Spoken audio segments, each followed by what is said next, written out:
Join Time Magazine's lead education reporter alongside global educators and advocates to explore the impacts of teaching forgiveness. I teach forgiveness because it can have a positive impact in my students' families. It helps my students thrive in the face of adversity. Students who can forgive are happier. Join us to hear from teachers and thought leaders on how and why to include forgiveness in your classroom.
Join Time Magazine's lead education reporter alongside global educators and advocates to explore the impacts of teaching forgiveness. I teach forgiveness because it can have a positive impact in my students' families. It helps my students thrive in the face of adversity. Students who can forgive are happier. Join us to hear from teachers and thought leaders on how and why to include forgiveness in your classroom.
And good afternoon from London, my friends. My name is Vikas Pota. I am the founder of T4, and here we go again.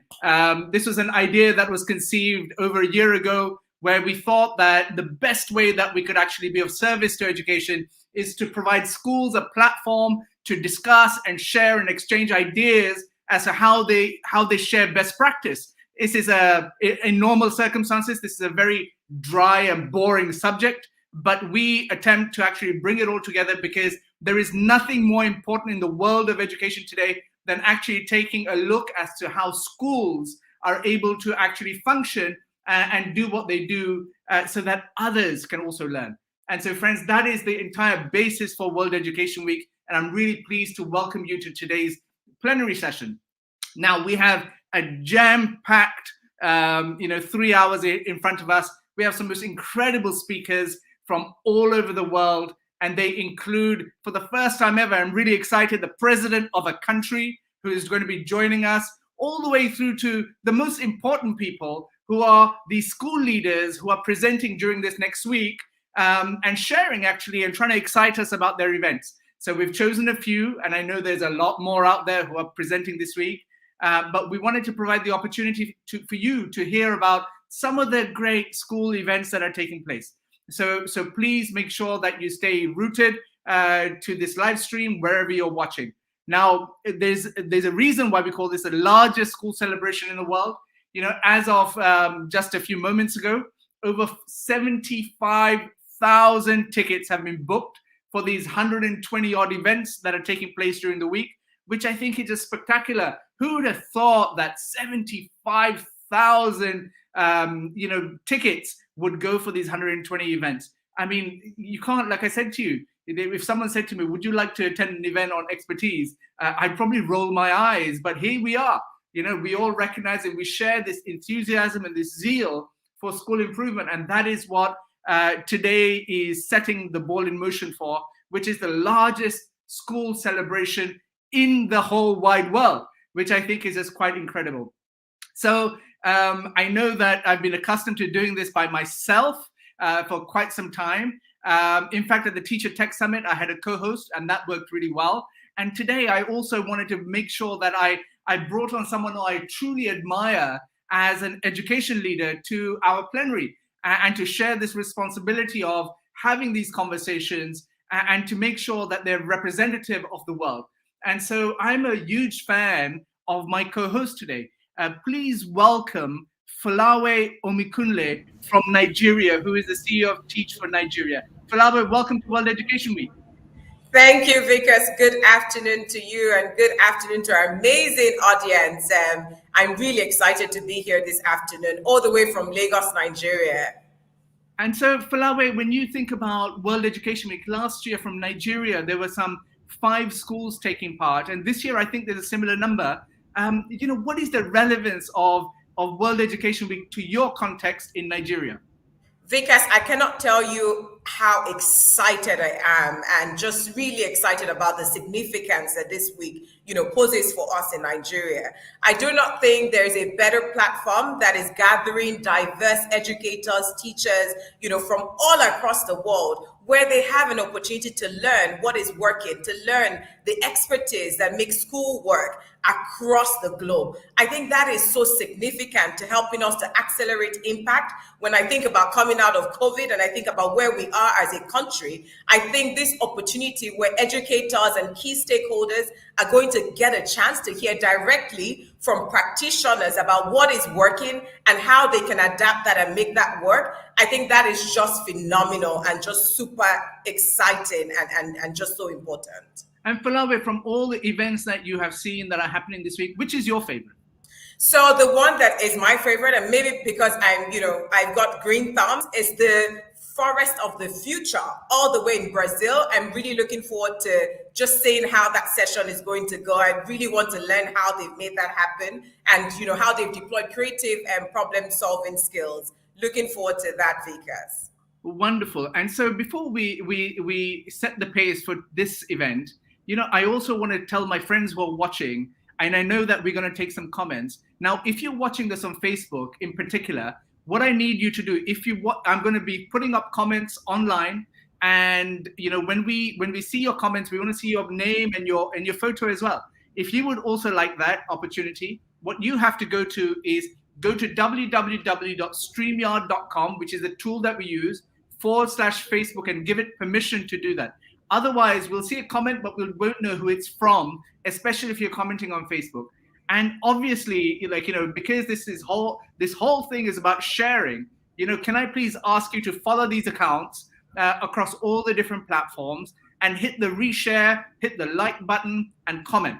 I think that is the biggest service that you can do today, which is through your own social media following, you can then share what is happening today and actually across this week. And I would love for you to do that. So if you could please please action this. And so on Facebook, we have a 51,000 strong Facebook group. We also have a page on Twitter. We're on T4EDUC. On YouTube, we have a T4 Education channel. And on LinkedIn, we have a T4 Education and Our World group, as well as a page. And I also have a profile there.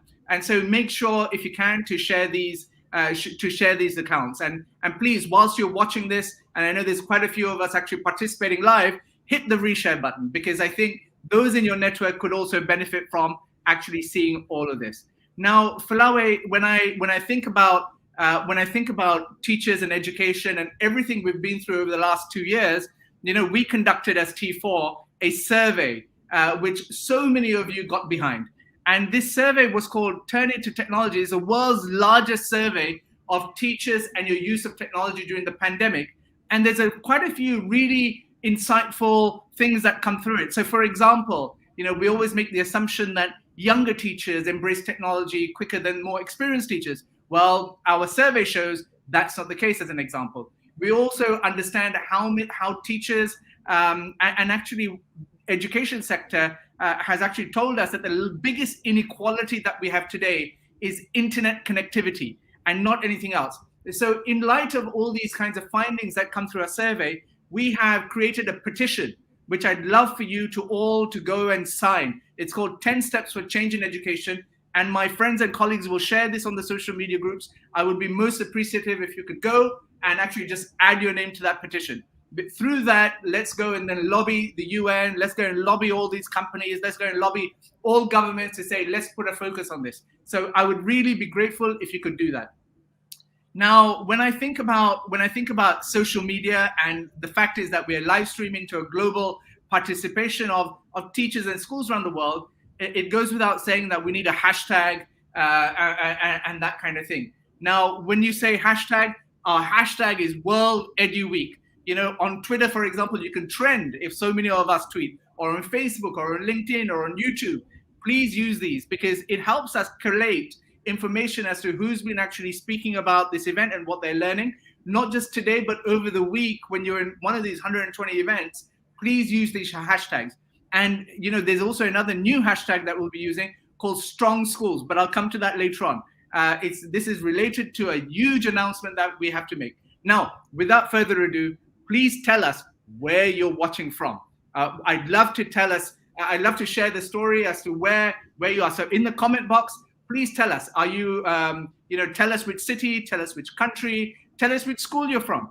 And it's great to see that there's already quite a fantastic amount of events. In fact, so much so, someone went in last night and said they're watching from Bangladesh. They were waiting for the whole 12 hours, which is fantastic. Then we have greetings from Ghana. We have Assalamu alaikum from Bangladesh again.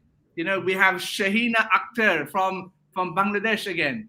And it goes on and on and on until this morning. So this is a great example where you need to give permission to StreamYard, because we can't tell who you are. You're just a Facebook user and you're in the Asia Pacific. Now that's a humongous amount of people. We'd love to know who you are. Anna, welcome and good morning. Nelissa, good evening from the Philippines. Akhil, great to see you from the UK. Then we go on like that, and we talk about, look, this is Rania from Sophie in Egypt, which is fantastic. And we go on and on and on. There's also a few ones here. So this is Jasmine, who is a T4 country ambassador for us. And she's based in South Africa, but works in Malaysia a lot. Here we go. Kamachilis National High School in the Philippines. Well, they're hosting a really big event this week. And actually their principal is going to be on our plenary very soon. As I look forward to seeing that. From Montevideo in Uruguay, if I'm not mistaken. Lovely to see you. And we go, hello from Moldova. Of course, we have potentially your president joining us today. Tatiana, welcome. We have Marcos from Brazil. And it goes on. Here's my friend Karen Dudley from Cape Town in South Africa, which is fantastic. She works at the Western Cape Education Department, does a great job there. Okay, again, this is an example. Hello from Stockholm, Sweden. Indeed, hello, but we don't know who you are. Please go to streamyard.com/Facebook, and you'll be able to give permissions for us to see your name. And so then we have Shanti Clements all the way from Australia, whose school is hosting an event. She sent a really lovely email this morning as well. Thank you so much, Shanti. Minu Melvani, another T4 country ambassador, says hello. Shahina says, wishing you all the best always. Well, thank you so much, ma'am. I really am grateful. And so on and on it goes. So thank you so much, friends, for all your love and all your best wishes for today's event. Now, it goes without saying that any event we go to, we're trying to make sure that we upskill our friends and colleagues. And so when I talk about upskilling friends and colleagues, what I want to do is I want to tell you about a really important practice, which is let's practice taking a selfie. Now, we all know what a selfie is. And in a live physical event, we know what we would do. So I want you all to take your phones out. If you're not watching on the phone, turn on your camera, flip it so that you're seeing yourself. And I'm now going to enlarge this to Falawe. Can I do that, Falawe? Can I? Absolutely. Go on, Vikas. It's not letting me, but they're going to have to do it with both of us on the screen. All right. So what I want to do is I want to do a selfie with this headline. So if everyone turns around and takes a selfie like this, do it again. So Falawe, you need to turn around so they can see you. I want everyone to take this selfie and say, join us in the world's largest celebration of school celebration, and tweet it, Facebook it, LinkedIn, live it, whatever you'd like to do. Make sure you put it out there in the universe. So that's how you take selfies. And now what happens is that we have so many incredible speakers coming today. You will have the opportunity to actually put up that, hey, here's me with a photo with the president of Moldova. Oh, hey, this is me with Andreas Schleicher, the most influential man in education policy. Or, hey, I'm with my school principal on this global platform. Now, these are all really remarkable things. So friends, make sure that you go and you learn how to take a selfie, because that will be of service to everyone, because they can see that World Education Week is taking place. And that, I think, is a really powerful thing to do. Now, my friends, we come to this point where I hand over to my friend Falawe to introduce our first segment. Falawe, over to you. Thank you so much, Vikas. Gosh, this is getting even much more exciting. But what is a Global Education Week without a stellar performance from our students? And so all the way from Sweden, I present to you the Dream Orchestra.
Wow, wow, wow. What an amazing performance by the Dream Orchestra. Let's meet the artistic leader, Ron Alvarez, who is here with us. Wow, that was so spectacular, Ron. Thank you so much. You're welcome. Could you tell us about the Dream Orchestra? Yes, so Dream Orchestra is an orchestra who have more than 80 nationality. We created 5 years ago. Is mainly founding with kids coming from Afghanistan, asylum seeker, refugees, and also kids from Sweden, because that's the important part of the integration. And we have around different age in the same groups, and is 22 language in the same orchestra, and it's 5 years since we created.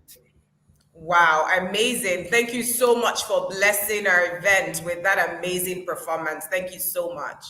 And Ron, the work that you have done with regards to music and making sure that refugee communities in particular, have access to these opportunities, I think is amazing. And so if you're looking for a platform to promote the Dream Orchestra, this is it. What do you have to say, Ron? Well, Dream Orchestra for me is a message to the world. It's really a message to the world, because right now, when there's so many refugees, where are so many people looking for a safety place, I want to say that what we create in Dream Orchestra is a community, and showing that the people can dream in a safety place, but showing also that an orchestra as a community have to have tolerance, has to have values of respect to each other. And one of the things that I want to say, that Dream Orchestra is dream for the kids. And it doesn't matter if you play music, you do a sport, you do any subject, please think about what art can do with you. And that's the message that I would like to do from the Dream Orchestra. That's the platform I want to share with my colleagues. Well, Ron, thank you so much for your performance, and we wish you the very best. We now have a really special guest who's going to join us at this particular juncture. And you will all have known and seen over the last few months what's been happening with regards to Afghanistan and the U-turn done by governments around the world in terms of with the Taliban and such thing. And so we know that there's a particular bent of mind that they have in terms of when it comes to girls' education, or whether it's arts education, or whether it's education as a whole.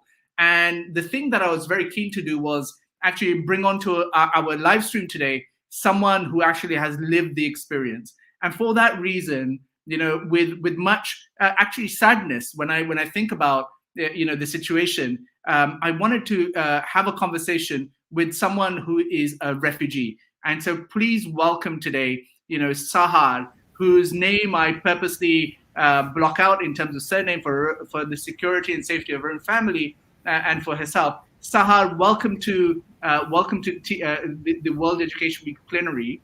We're really pleased to have you here. Sahar, it's a pleasure having you. Sahar, tell me a little bit about the school you used to attend in Afghanistan, and of course I should say that you're a refugee today in Europe, and so you're safe. But tell us about what led to the situation of you leaving Afghanistan.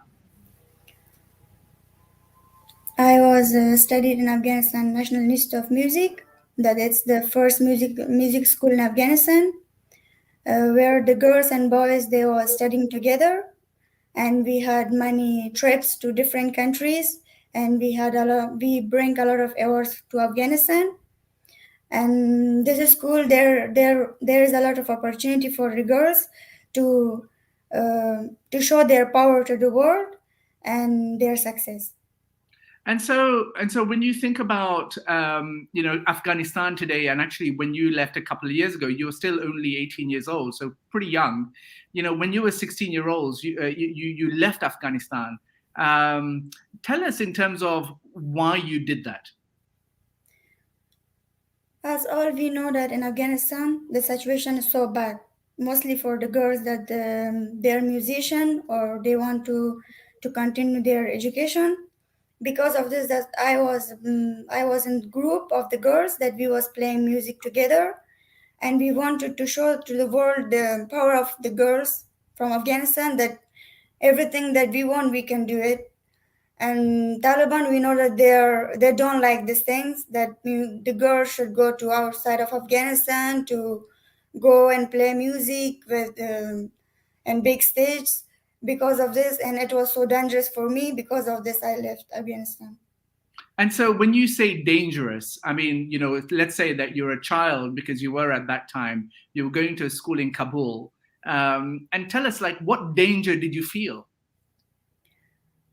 Like that, when in Afghanistan, for Taliban, the music is the biggest problem.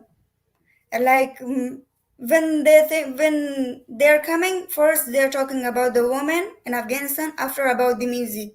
Like their big problem is and their life, I think it's these two things, that it's music and woman. Because of this, I was a musician, and I was playing different countries and different states, and I had a lot of interviews. And because of this, it was dangerous for me, like to live in Afghanistan, to continue my education, and to continue my music in Afghanistan.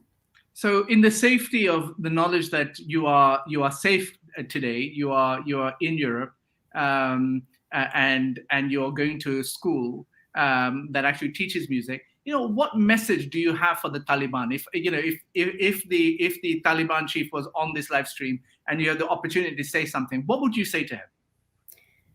I will tell them that why every time they target the girls, the women, and the music. What's their problem with the woman and with music? Because in the world, there is the important place there is for women also, that women and men can do everything together, and girls just as a boys. You're absolutely correct. Girls are as important as boys. In fact, we should pay a much more emphasis, I think, on girls' education anyway. And so that's a very bold message you give to the Taliban directly, which is really great. And so you have so many friends and well-wishers today here on this platform and during World Education Week who will get to hear your story. What is your message to all of us who don't live in Afghanistan but are very supportive of what you do? Tell us what we should be doing. My message is for the world. It's that they should stand with Afghanistan, and that they should not forget Afghan people. So, my friends, you've heard it directly from a young person impacted from, such chaos in Afghanistan, saying we should not forget Afghanistan, stand shoulder to shoulder with them. And Sahar, please know that we at T4 and our entire community really thank you for having the courage to come to speak to us here today. But also, please know that we root for you, we root for education, we root for girls in Afghanistan, and pray for everyone's safety and prosperity. Thank you so much, Sahar, for joining us. I'm really grateful to you for coming. Thank you. Falawe. Vikas, wow. So emotional just listening to Sahar. But yes, welcome back, Vikas. And so when we think about these kinds of events, I also want to, whilst we played the video reels at the beginning, I want to tell you that none of this would actually be possible without financial resource and partnership from sponsors. And in our case, I'm really grateful to the Templeton World Charity Foundation, the Lego Foundation, and the Liman Foundation in Brazil for actually being sponsors of World Education Week. Without them, none of this would be possible. And so please know that you have our eternal thanks from the entire community, and not just from myself or my team. Without your support, we would not be able to do what we do. So please accept our thanks and appreciation for everything you have done. Now we move on to actually Falawe introducing a couple of our school leaders. So Falawe, over to you. Thank you, Vikas, and thank you once again to our sponsors. And indeed, this event wouldn't have been possible without you. And as you all heard, there will be 120 events to attend throughout the 6 days. But I'm about to give you an opportunity to just taste some of those sessions. So I would like to welcome Aline Vidal, all the way from Philippines, and João Paulo from Brazil to join me. Yes, there we go. Welcome. I'd start with Alan. And Alan, if you can hear me, I'm not sure I can see you, but if you can hear me, Alan, I understand that there's been a tragedy at your school recently. And I believe that it will be appropriate to go ahead and talk about that briefly, before I go on to Jao. Yes. One of our lecturers named Dr. Nuki, or called by the friends Doc Roche, gives so much inspiration, practices, and behavior worthy of emulation. Considered as a giant intellectual of his career, his proven track record from being an ordinary classroom teacher to becoming a chief supervisor prove his brilliance as a world-class leader, researcher, innovator, and educator.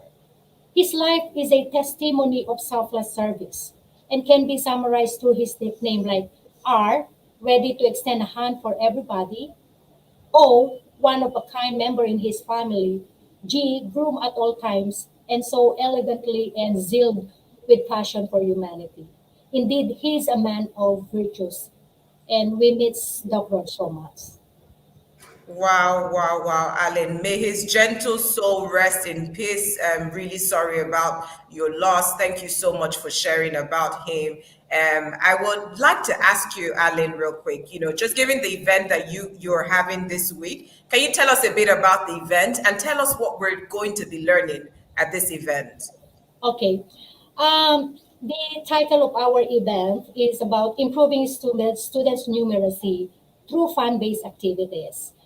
Camachiles National High School continues to search for programs and projects that would contribute in the realization of inclusive, equitable, and quality math education for all.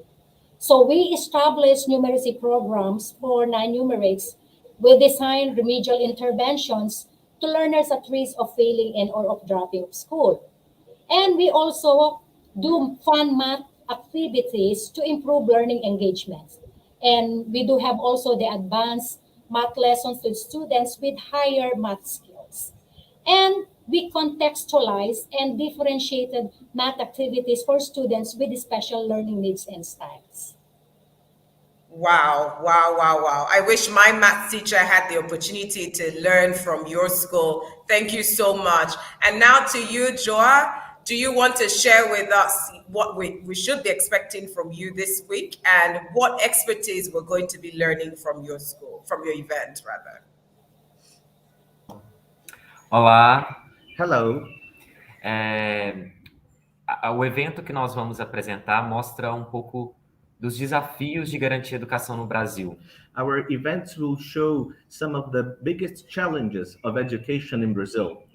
Aqui no Brasil sempre foi e continua sendo um desafio, mesmo antes da pandemia, oferecer educação de qualidade. Even before the pandemics, offering quality education was also a challenge. Com a pandemia, esse desafio se tornou ainda maior em função do acesso à tecnologia. With the pandemics, this challenge grew even bigger because of unaccess to technologies, lack of access to technology. E aqui na nossa escola, a gente garantiu o direito de acesso à educação. At our school, we ensured access to education, levando o material de estudo na casa de cada um de nossos alunos. Taking learning materials and textbooks to every home of our students, each and every home. E oferecendo um pouco de carinho, de atenção, de apoio. And we also offered some affection, some attention and support. E é esse trabalho que a gente vai mostrar na quinta-feira no evento. And it's this work that we're going to show on Thursday at our event. Wow, amazing, amazing. I'm going to ask you both a similar question, but I'll ask you first, Alan, and it's really, what is the secret to developing expertise?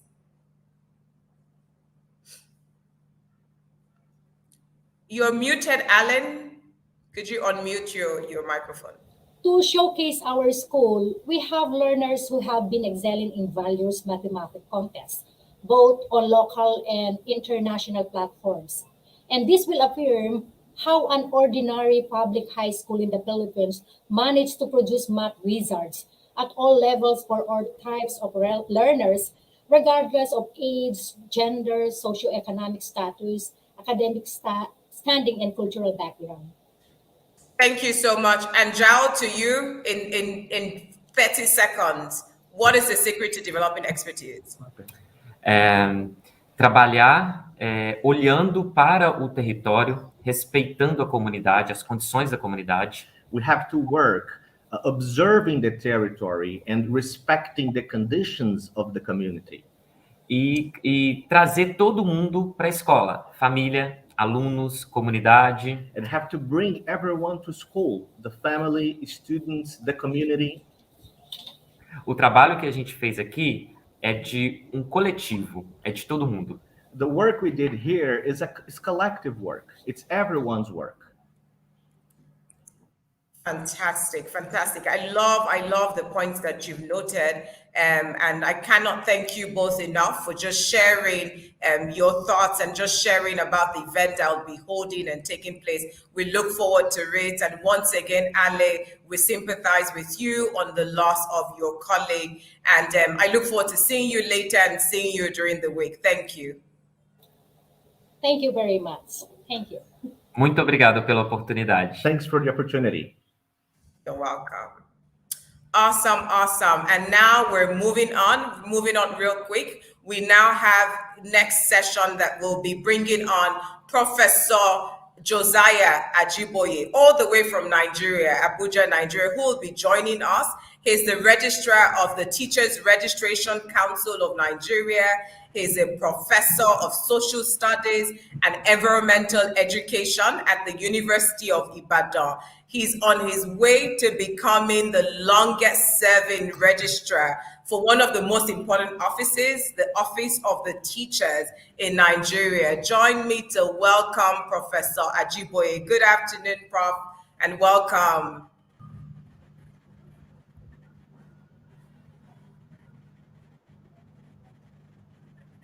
Prof, are you with me? Good afternoon. How are you? Very well, thank you. Good afternoon. How are you? I'm very well. I can hear you now. Yes. Thank you so much for joining us. So can you tell us, the significance of the World Education Week to the Nigerian education system?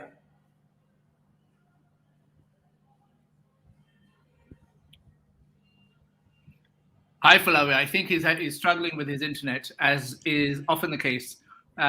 It's probably raining where he is in Abuja, and therefore we have these problems. And so when you think about the importance of the Teachers Registration Council of Nigeria, Falawe, do you want to tell everyone what it is and what happens, what the professor is responsible for? Basically, he's responsible for all the registered teachers in Nigeria. So basically, their office serves as the regulatory body that is in charge of ensuring the professionalization of the teaching profession. So Professor Ajiboye sits at that office where they're, focusing on ensuring that teachers are registered, teachers are, they have the right qualifications and certifications to teach across schools. And so he sits at that very important office as well. They also look into the development of teachers, professional development of teachers. I think we now have Professor Ajiboye with us. Can you hear us? Yes, I can hear you very clearly. So I was trying to explain. Awesome. Welcome back. Thank you. I was trying to explain the importance of the World Education Week to the Nigerian teachers. And I believe very strongly that we are very glad that this week has been set aside to celebrate the teachers and to celebrate their resilience, their contributions, especially within this period. You will agree with me that the pandemic has actually presented a big challenge to the Nigerian teachers. Because if you look at what is happening globally, yes, the whole world was affected by the COVID-19 pandemic, but teachers in Africa actually were more affected because of the big digital divide. And this is the situation with the teachers in Nigeria. So it's a week to really appreciate the teachers, their resilience, their contributions, and the way they have been able to mitigate the challenges that was presented by COVID-19. So I think it's a good opportunity for us as teachers to be able to reflect on the situation where we are in and to be able to chart a new course for ourselves and see how we are going to proceed from here. So we consider it a very unique opportunity. Thank you very much for providing the platform. I couldn't agree more with you, Prof. I really think that it's an opportunity for us to celebrate teachers. I also think that it's an opportunity for teachers to learn from themselves. And just, and so imagine there are like hundreds of teachers from across many, many countries who are joining in today, who are going to be sharing their experiences throughout this week and learning from one another. And sir, I also wanted to let you know that this year, there are 4 schools from Nigeria who will be showcasing. Professor, how do you feel about this? Oh, I feel very great. I feel very great. We're looking at the array of courses and programs that you have put together for the whole week. It shows the understanding that actually it's going to be a well-packaged, a very, activity packaged week. And the teachers are going to benefit from each of those programs. And coming to the school award and environment and other awards that are available, I'm glad that Nigerian schools are actually participating in this. And 4 of them have actually been shortlisted to be able to benefit from this. So it gladdens one that the Nigerian schools and the Nigerian teachers are already showcasing what they have, their capacities, and their readiness to be able to, to join the rest of the world in the movement for revitalization of education. Because if you look at the team for the World Teachers Day this year, we are looking at the teacher at the heart of education recovery. The teacher occupies a paramount position when we are talking of education recovery. Yes, we need them. We need them. And that's why they are very critical. And that's why this opportunity to be able to resharpen their skills and their knowledge is very unique. And so we are very glad that Nigerian teachers are coming up to this level. Even the Global Teachers Prize, you will recollect the 2020 Global Teachers Prize. A Nigerian teacher was among the top 10 in that prize. Okay, this year alone, about 4 or 5 of them are already in the top 50. And so we are very glad that the Nigerian teacher is standing their own when looking at it globally. So it gladdens one heart, actually. Wow, it's indeed a proud moment for me as well, Prof. And I'm really excited and glad that, even Nigeria has a chance to showcase and share its own expertise and learning with teachers across the world. Sir, I know that it's the Education Week, Education Month, and I also just wanted to check, 1, is there any plan for TRCN to be doing anything with teachers during this period? Well, thank you very much. And let me also, thank you for your role in the mobilization and the conscientization of the Nigerian teachers. Through the Teach for All and Teach for Nigeria, you have been mobilizing the Nigerian teachers to be able to take this opportunity. I remember very well that when the pandemic set in, the Teach for All organized the first conference for teachers, and about 100,000 Nigerian teachers were able to participate at that conference. And after that, you also organized the local one in Nigeria by Teach for Nigeria, where about 50,000 Nigerian teachers also participated. So I'm very glad that this is happening. You have been part of the success story of the Nigerian teacher, and you are doing a very wonderful job. At the level of the Teachers Association Council of Nigeria, we are joining hands with the federal government of Nigeria. On Tuesday, there's going to be, which is the World Teachers Day, the 5th of October, which is the World Teachers Day. There's going to be a very big, elaborate celebration at the Federal Capital Territory, where the president and the minister will be presenting gifts to recognize the best teachers in Nigeria and the best schools. They will get awards. Brand new cars will be given to teachers and the schools, both school leaders and school teachers. So it's a side one. It's an annual thing. And we have been improving on it every year to make sure that our teachers actually are rewarded for the inputs, for their various inputs. So it's going to be a very busy week for us. It's going to be a very busy week for us. Thank you so much, Prof. Excited about this. Thank you so much for joining us, Prof. Thank you so very much. I also want to add my thanks to you, Professor Ajiboye, for the Teachers Registration Council of Nigeria for supporting all of our events over the past. Thank you, Faikas. Thank you. Thank you. And there's a great quote that is often used, which is around talent and expertise exists everywhere, but the opportunity doesn't. And what the pandemic has clearly shown me is the opportunity that digital tools like this provide in making sure that we can reach as many corners of this world to make sure that we can mainstream what good looks like. And so Nigerian teachers are a cherished and dear part of our community. And I want to thank you for all that you do. No, Ficus, let me say that you are leading a movement. I can call it a movement. You are leading a revolutionary movement to awaken the consciousness of the global teachers and to lead them, especially to pilot them out of this pandemic. Because the pandemic has created a big challenge for teachers, especially teachers in Africa. Nigerian teachers, we have never seen this before. We have never passed this way before. And now we need to rely more on technology. And this is a way we have never gone before. So we will need assistance of the Teach for All and Teach for Nigeria to be able to combat this pandemic and to be able to navigate the situation in which we are in. And we are looking forward to a bigger collaboration with the organization. Because, look, very recently I was able to discuss with the minister. I sent a letter to them telling them that, look, there's a need for us to partner with what you had. I remember you even organized the global conference this year for the global teachers. And next year one, you have already started the plan for the next year program. Nigeria wants to key into this. We want to be part and parcel of what you are doing. And we want our teachers to be part of what you are doing. So please, don't relent in your effort. We need your assistance. We need your assistance. And we look forward to a very productive collaboration with you. Thank you so much, Professor. You very humbly, talk about me building a movement, but my wife would be happy if I just made our bed. But the person who I look up to, and there's quite a few people, but this person has a very special place in the world of education because of the influence and the impact that they've had.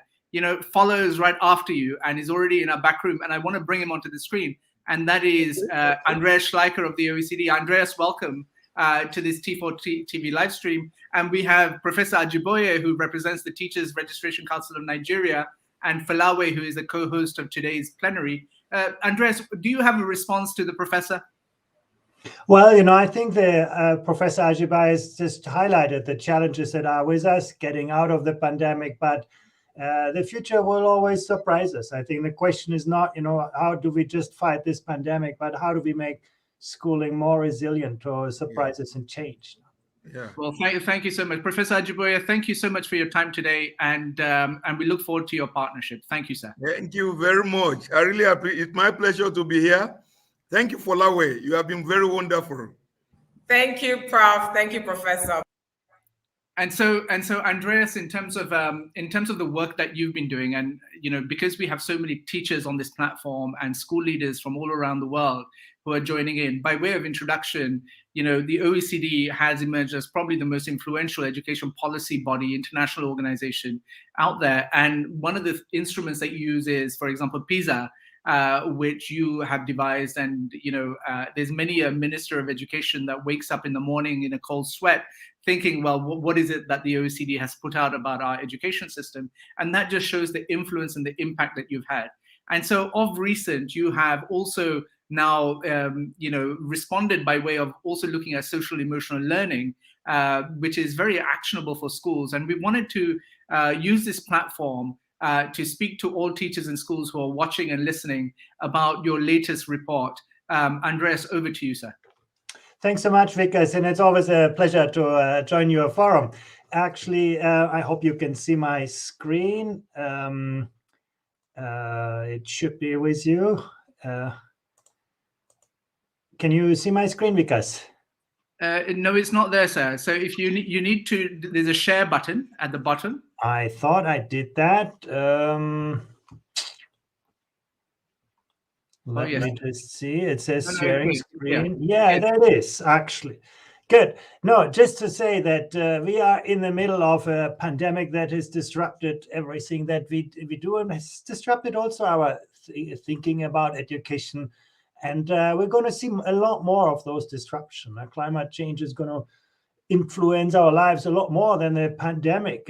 Artificial intelligence puts a lot of things to the test. We have been good at educating second-class robots in education, people who are good at repeating what we told them. But what does it mean to be human at a time when the kind of things that are easy to teach have become easy to digitize, to automate? And coming back to the previous talk, academic learning losses, we know how to recover them. And there's actually a lot of really good work happening in many countries out there. But social emotional losses, that's going to be the hard story. Schools are not just places where people learn. They're also very important places where people develop socially, emotionally. Great teachers are not just, really, really good at their subject. And they don't also just know how different students learn differently, the pedagogy, but they really know their students and can engage with them. And what our research shows is that social emotional skills are not just about, academic outcomes. They have a huge impact on your success in life, your success at work, how you can live with yourself, how you can live with other people, how you live with the planet, and so on. But much of that story has always been framed as a tension between, academic learning and social emotional well-being. What we've actually shown is that the two are closer connected than you might think. When you see, for example, among 15-year-olds, we find a strong relationship between persistence and better grades in mathematics. It's not so difficult to imagine, but, persistence is something that we can develop, that's something educated. Here it gets more interesting, trust. The fact, whether there is that social glue in a school where students trust their teachers, students trust each other, it's actually predicting better grades in mathematics. And then, of course, curiosity, the strongest predictor. What it really shows is that, it's not just about dedication to be good at math. It's not just about, the content. It's also very much about this intrinsic curiosity. Teachers and parents can do a lot to raise external expectations on students. Now, ensuring that, there is enough, expectation placed on them. But, you've seen during the pandemic, that alone is not enough. We need to much more get students to become interested, engaged in that learning process, to develop that kind of curiosity, interest in learning, that love to learn. And you can see where we do, they actually do a lot better. And then there are things that, maybe surprisingly are negatively related to outcomes. Greater sociabilities, maybe not so surprising. Students who chat too much, may be detracted from learning. What you see here for mathematics plays out quite equally in other subject areas. I'm showing you here in shaded the influence on the arts. Now, also there you can see, and creativity obviously more associated with the arts than with mathematics. And so social and emotional skills are not just important in themselves. They're also a very, very important predictor for success elsewhere. Let's look a little bit deeper into gender and social background, because obviously that's what teachers have to deal with every day. One of the most disturbing findings from our study is that actually social emotional skills are generally better developed at the age of 10 than at the age of 15. Listen to that carefully. If we would say that students at the age of 15 would do worse in mathematics than at the age of 10, we would get very worried. Something goes wrong in school. Well, in this social and emotional field, that's what's happening. You can see all of these bars, or most of these bars, are going downwards. And it's quite well known actually in the literature as well. Students obviously go through a difficult phase when they get, 14, 15, 16 years old. But then we should ask ourselves, what can teachers do? What can parents do? What can schools do to accompany young people better in that transition? You can see that actually that decline in social emotional skills is even more pronounced for girls than for boys. As girls grow older, boys and girls are living in the same classes, in the same environments, but there is something that actually leads to a greater decline in social emotional skills among girls. And this is something I think we should be worried about. And we should be aware about first. Now, you can only worry about it when you actually see it. Now, you can never change things that you cannot see. And then also, how do social emotional skills vary across the genders? 10-year-old girls have higher skills related to task performance, responsibility, achievement, motivation. You see the bars are going up. They also report higher levels of skills that are important in our interconnected world. Think of empathy, cooperation, tolerance here. But boys also have their strengths. Now they have higher emotional regulation skills, stress resistance, optimism, emotional control, also some social skills like assertiveness, energies. They can also be of great value. Isn't it interesting? In subjects like math and science, most school systems have done quite well, and most teachers do quite well to give boys and girls an equal education. It's not so clear when it comes to social emotional skills. We see some really important differences here. And when you actually look at this at the age of 15, it's not becoming better, but it's becoming more pronounced in virtually every skill category. So these are things that we just need to put on our radar screen, particularly as we recover from the pandemic.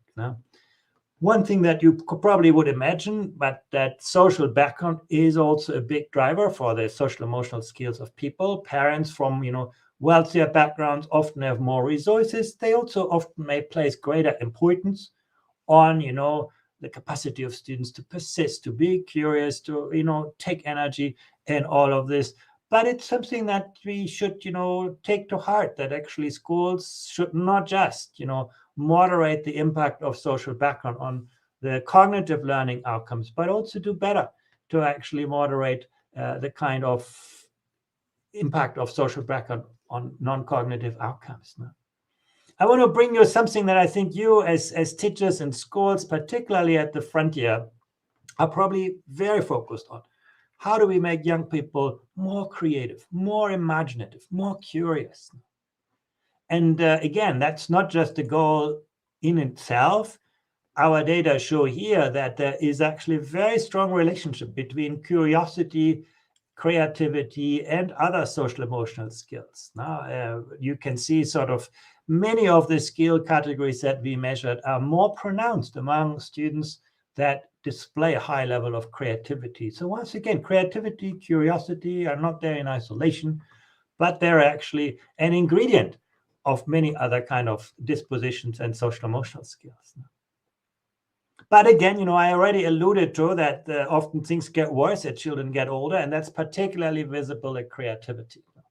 Here you can see the results for some cities where we have comparative data. You can see Suzhou in China, for example, but also, Ottawa in Canada or Daegu in Korea. At age 15, students report themselves to be less creative than at the age of 10. And once again, maybe we shouldn't be as surprised by this. We should be very concerned by this, but we shouldn't be maybe as surprised by this.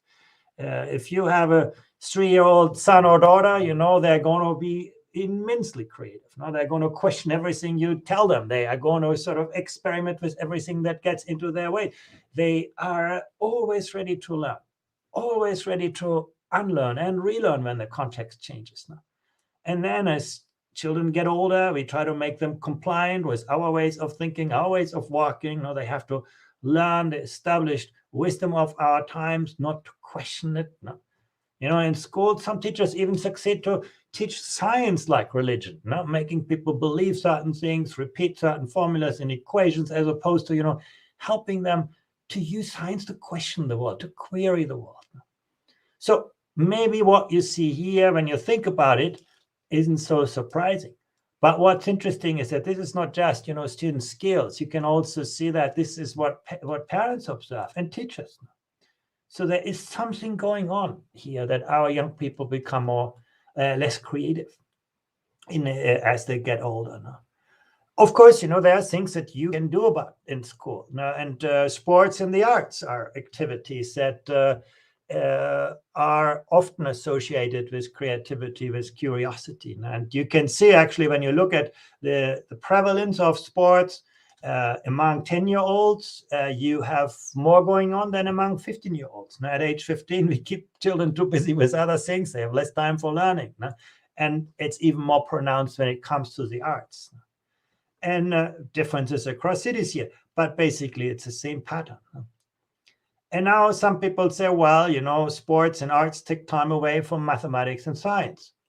But actually, it's not so clear, not so easy. I encourage you to rethink some of this, because what our data actually show is that students who participate in arts activities are actually more creative, more curious. And remember, those are drivers for skills in mathematics and science as well. And that's virtually true in every education system for which we have. It's true for 10-year-olds, and it's equally true for 15-year-olds.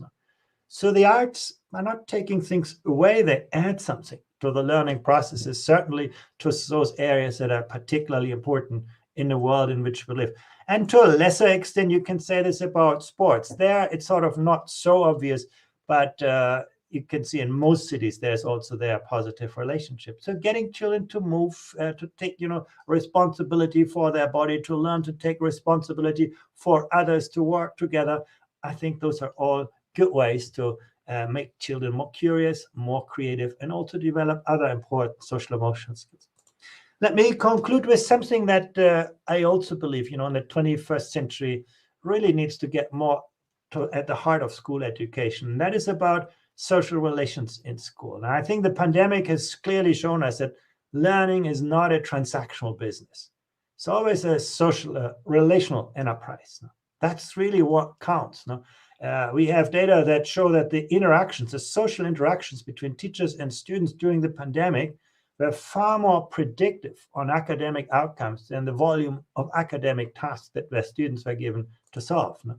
If you look at this at the surface, it seems, the majority of students feel they belong at school. School is a place, where they like to be, and so on. But you see there is a minority of students in virtually every system that does not feel in place in school. It feels like an outsider, where they don't make friends easily. So we should keep that in mind, that actually, overall things look good, but there are sizable groups of students who we are not yet including in our school. We all talk about inclusion, but even in wealthy schools, you can see there are important gaps in this. It doesn't make a big difference. You can see students who feel that they belong at school show much higher levels of social emotional skills. And that's true, across every skill category that we measure.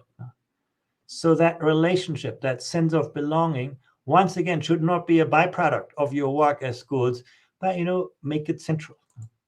We also see that most students report good relationships with their teachers. They're a little bit less good in disadvantaged schools than in privileged schools. We don't know quite exactly understand what's behind it. Do students in disadvantaged areas get teachers who are less related to them, or do they have so many other issues and problems to solve with that they can't relate well to their teachers? It's not so clear, but overall, student-teacher relationships seem to be quite positive. And once again, it makes a huge difference. Students who get along well with their teachers report higher social emotional skills across every skill category, and particularly on curiosity, optimism, achievement motivation. Those are the indicators of a love for learning and doing well at school. So teachers who relate well with their students will, foster students who then become much more engaged, which makes a lot of other things easier. Discipline at school is often an outcome of being engaged, of being curious, of wanting to learn. And you can see here that is quite well predicted by the extent to which students feel themselves as understood and supported by their teachers. You can see, and that is sort of a topic that is also, something we shouldn't ignore, that there is a sizable proportion of 10 and 15-year-olds who are quite worried about school, who feel pressure, who are anxious, for example, about tests. And you can see that is higher generally among 15-year-olds than among 10-year-olds. And it's clearly higher among girls. Girls are a lot more worried, even though, girls do better on tests. They are better performers in school in most countries now. They are also more conscientious. They feel that pressure more. They feel the stakes being higher. Now, if I don't succeed in school, it's going to have negative consequences. Boys bring a greater sense of optimism. You saw that before, test is just one thing in life. It's not, determining the future. And you see, again, you put the two things together, and you can see, for example, here how among girls, there's a clear relationship. The more worried girls are about tests and school in general, the less happy they are with their lives. And the relationship is similar among boys, but boys generally tend to be more happy with their lives. So this is a relationship that we also should factor in the work of schools. Now, the question is what conclusion you draw from this. One conclusion would be, okay, students, boys and girls are worried about school. Let's make things easier for them. Let's, lower expectations. That's exactly the wrong answer. In fact, what our data show very clearly, that it's often, the competitive school climate, the expectations from parents, the expectations of teachers that drive actually that, well-being at school.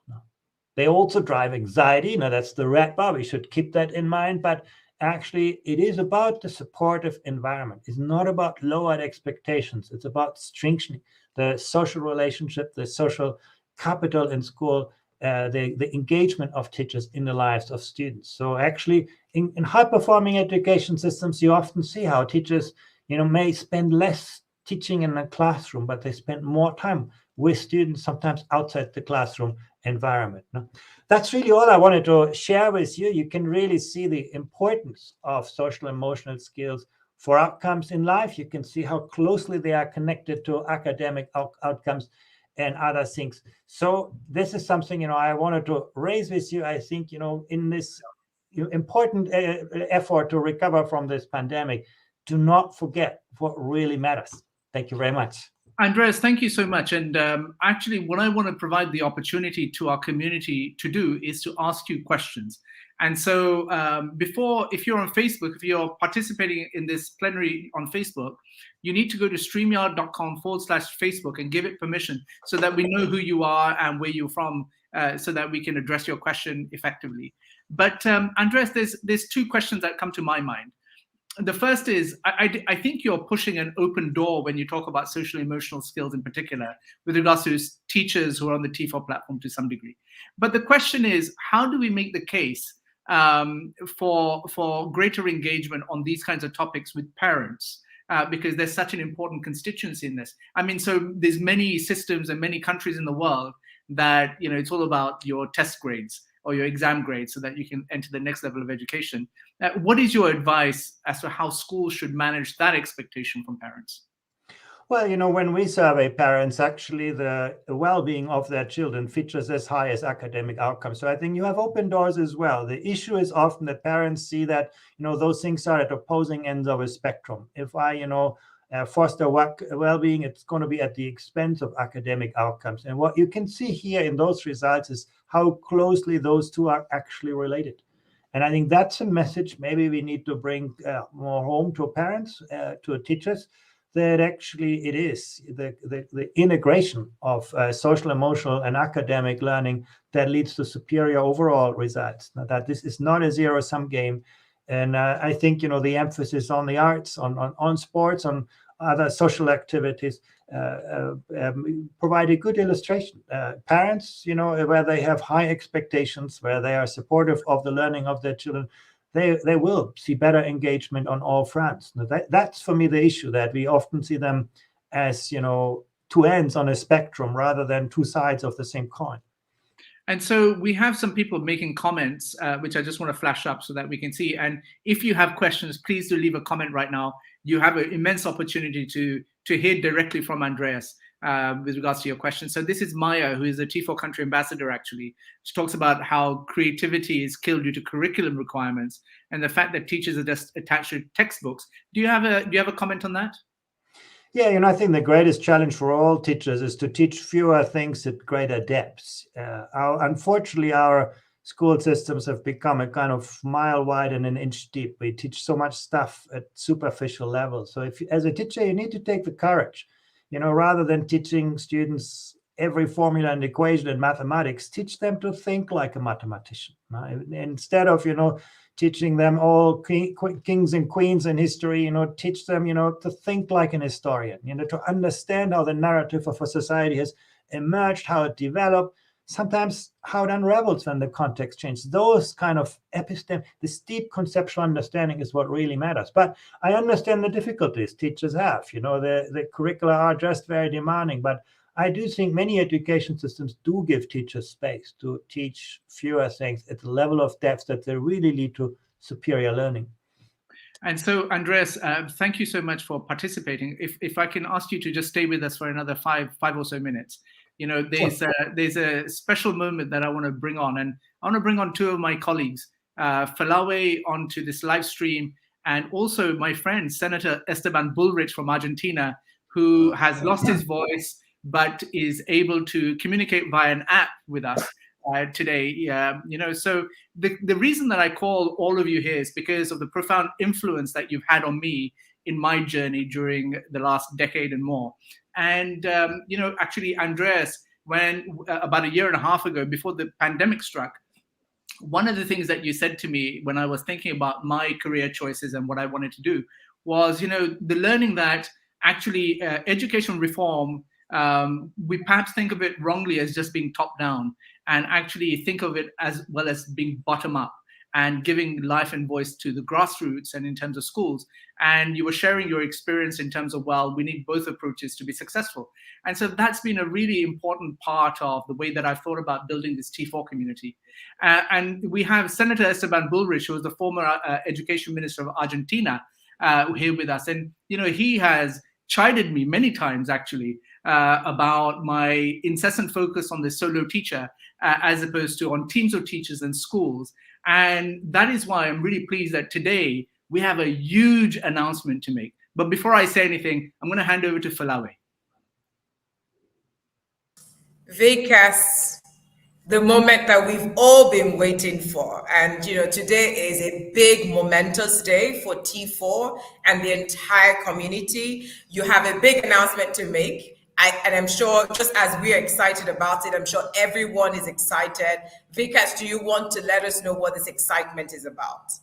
Yeah, sure. So when the pandemic struck, it was very clear to me that, the schools that were doing much better than those that weren't had developed expertise in what I call connective tissue. And I'm sure there are many other words for it. And the connective tissue meant that actually these schools were able to withstand the shock to do a lot more. And these are not necessarily to do with your grades or your obsession with pursuing league tables and things like that. So, for example, when I think about schools that showed that they knew how to collaborate with community and partner with community, they did better than those that didn't. Schools that, for example, had innovation at their core, were able to respond very effectively to the pandemic and to continue provision of education.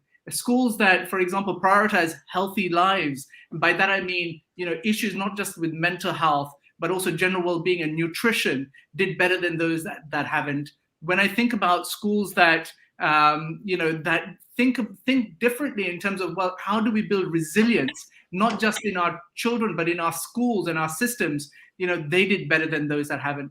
And so that led me to this whole thing about, well, how do we strengthen schools? Because by thinking about units like that, we stand to benefit a lot more children all over the world by making sure all schools can understand that there's a road to school improvement, a road to a journey that they need to make.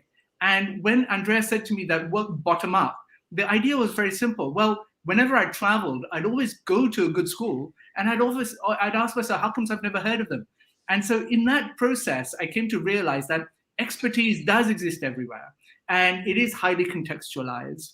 And so what we need to do is perhaps think about ways of how we can surface this most incredible and rich expertise that resides in all these schools around the world as a way of distributing access and making sure people understand how others approach this.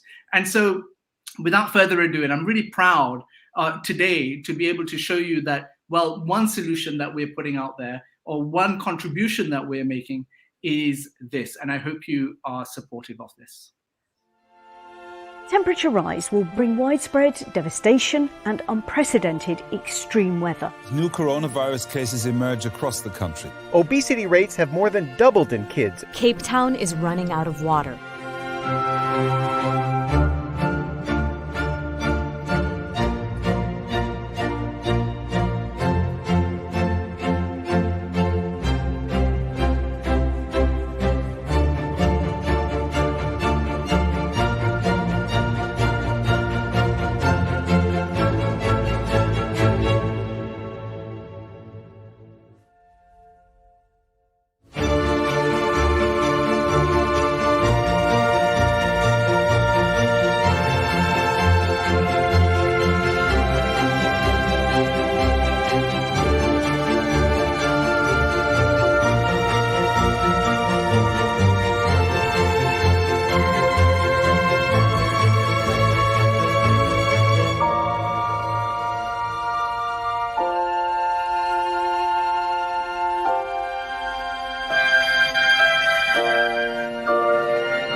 an amazing video. I'm super excited. Andreas, I'm so curious to hear your reactions to this announcement. Yeah, I think it's so important that we, is my microphone on? Yes. Yes. It's so important that we do not just, have great schools, but that we can see them and recognize them and share their experiences. I think a prize like this can really help to sort of mobilize the good ideas and make sure that good ideas become good practice, and good practice ultimately becomes good culture in our education systems. Thank you. I couldn't agree more. Go ahead, Andreas, thank you so much for your time today. I'm really grateful. And I now want to speak to Esteban, Senator Esteban Bullrich, and ask him some questions regarding, why he was so, such an advocate for celebrating schools as the focus. And so, Esteban, I asked you my first question, and I know that we've had to pre-script this, but I would love to hear, why has your view always been that schools are more important to celebrate than individuals? First, let me start by thanking you, my friend, for this kind invitation, my friend. Then to your question, we tend to think of schools as buildings. They are not. They are the collective work of teachers, leaders, students, and parents. Schools are the center of our communities and their future. They are the heart of our societies, its spirit, its essence. Recognizing the best schools is shining a bright light on the path to a better world. Celebrating them, those communities of learning, is celebrating the best in us. Throughout my career, I always tried to do that. Celebrate schools, help them develop their full potential, and let the rest of society enjoy them. And so, Esteban, in terms of when we think about schools, tell us from your experience, what can we do to strengthen schools? I can think of 3 things we can do. First, revolutionize teacher training. Teachers today are mainly trained for a 2-dimension world. We need to train them for a 3 or 4-dimension one. Allow me the use of an image. We do not need teachers to tune up cars. We need them to build rockets. Second, recognize that for a school to be effective, the 3 components of its community need to work in coordination. Teachers, parents, and students. The school's plan needs to have in consideration. And last, get the school out of the school. We need schools to interact with local organizations and its surroundings. Clubs, theaters, businesses, or other social ones. Students need to interact with the outside world, and schools need to provide them with that experience, but also interact with other schools. We need global networks of schools working cooperatively towards a common goal. I hope this prize can be the start of one of those networks. And so, Senator Bullrich, when you think about these 3 things, not only will strengthen the schools, but they will also build a stronger community around them. Senator Bullrich, forgive me for interrupting you. Are prizes a gimmick? No, they are not. Awards create awareness, and is recognizing the best school and creating awareness about them so others can imitate them and improve a gimmick? I say no, my friend. Quite the contrary. And so when we think about these prizes and schools, Senator Bullrich, what encouragement would you give to schools today? These prizes are a great start, in my opinion. So congratulations to you, Vikas, and your team for this wonderful opportunity you are creating to improve education all over the world. And thank you so much for inviting me to be a part of them. Well, Andreas and Esteban, if I could, I would dedicate these prizes to you and for all of your incredible work in education. Esteban, please know that you are a humongous story of hope and inspiration for all of us, and that given your encouragement of these prizes, this year I dedicate these prizes to you, my friend, and we look forward to seeing you at the ceremony next year. Thank you all. Thank you, Andreas. Andreas, any final words? No, I think it's a fantastic initiative. I really think we need to start recognizing where things really work well and make sure that everybody can see that. And thanks for doing this, Vikas. You're great. Thank you, buddy. Thank you so much for your time. So, Falawe, when we talk about these prizes, we have a humongous amount of speakers coming after this, actually, who are going to talk to us about their own expertise and how they've built it, and talk about their school events that are taking place. There are a few things that I wanted to make sure that everyone understood. So these 5 prizes are for these areas: the world's best school for community collaboration, which includes parental engagement; the world's best school for environmental action. I can't think of a bigger theme in the world today than making sure that we tackle climate change and make sure that our kids are more and our schools are more climate resilient. The world's best school for innovation. This is not just about technology and technological innovation. It also includes pedagogical innovation. We talk about overcoming adversity, and one of the most important things, and the things that I've seen during the pandemic, has been schools that understand how to build resilience do better. Well, tell us your stories as to how you build resilience. And we talk about this, the world's best school for supporting healthy lives. I can't think of a bigger topic to talk about today than this. When we talk about coming through the pandemic and all the challenges that we're going to have with mental health and well-being of teachers and pupils and schools, I think these are quite amazing schools out there doing some incredible things. That this prize is a mechanism of surfacing all these great stories of expertise and to make sure that others understanding are inspired by their success. And of course, we want to make this meaningful. And so we are saying that, each school that applies, and there'll be a winner for each one of these, there's a potential to win a share of $250,000 US, that's $50,000 per school by taking part, by applying and making sure that you respond to our call to action. So the question that I would love to, the request that I have is, I would love to help for you to help us make sure that every single school in the world hears about the world's best school prizes. And what I want to do is flash up right now. There's a website, worldsbestschool.org, that you can go to that has more information, the application process, and so forth. You can follow us on all of our social media channels, and the tag is Best School Prize. We've just launched these accounts this morning, about an hour ago, and so we would love for you to be the first followers and first subscribers to these channels. And our new hashtag that we want to go with is Strong Schools. And so we want strong schools, because without strong schools, we will not have strong societies. There's a very simple logic over here, and we hope that you'll be able to support us. And so when I think about all of this, I'd love to see some reactions from you. And so on social media, what is it that you are seeing? What is it that you're feeling? How is it that you respond? Now, just before we make progress, we're going to show you our video again so that you can see for yourself. Temperature rise will bring widespread devastation and unprecedented extreme weather. New coronavirus cases emerge across the country. Obesity rates have more than doubled in kids. Cape Town is running out of water.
So friends, thank you so much for your support for the World's Best School Prizes, which we have just launched. This is the global launch of this really important initiative that will come to define what we do as a community.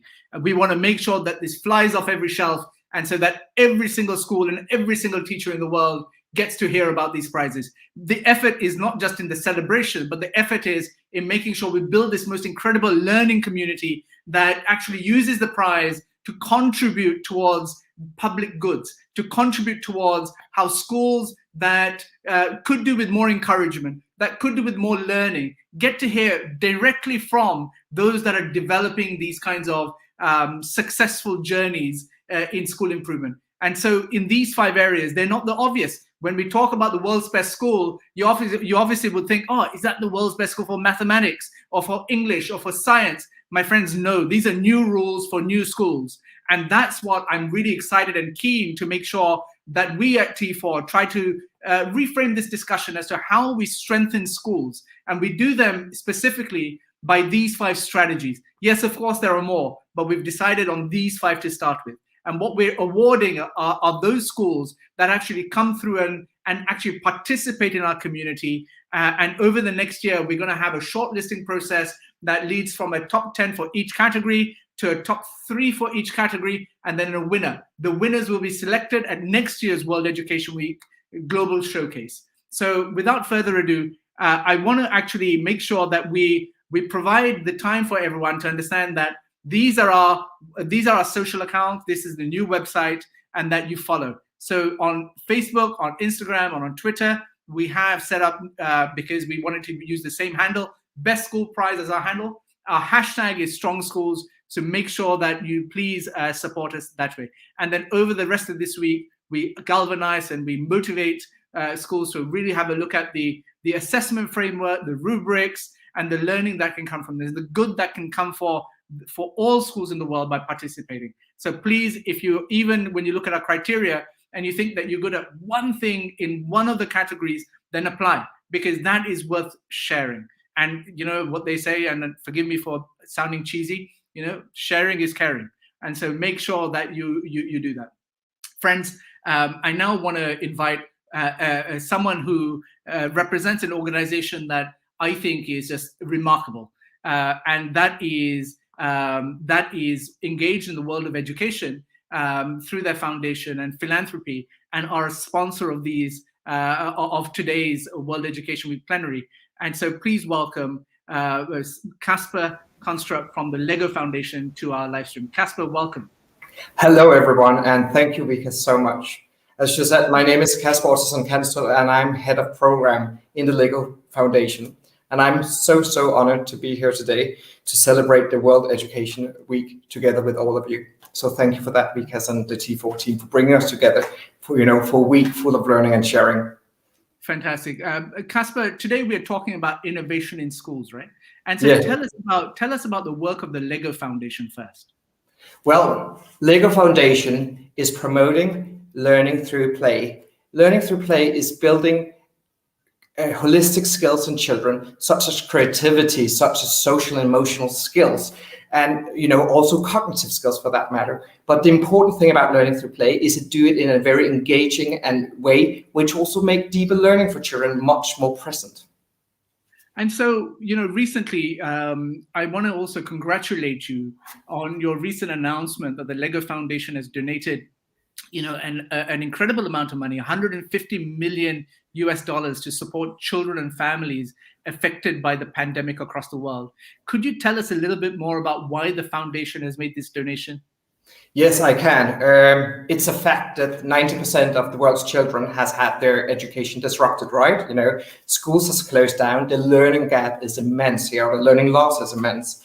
And that's the reason why we chose to actually add $150 million to our pledge for COVID activities, which is building on the $50 million we donated last year. Among others, we have given a significant grant to UNICEF, who will help between 10 and 14 million people in the global south to get fully vaccinated. People who are parents, who are teachers, who are healthcare workers, right? That will ensure us, hopefully, to reopen schools sooner rather than later.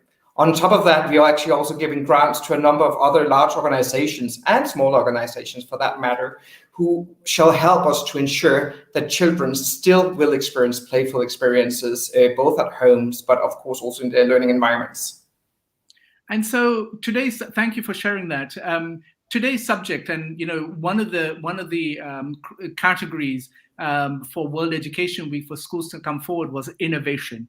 And when people think about innovation, they necessarily think about technology, and the use of all these tools that exist. What is your perspective on innovation?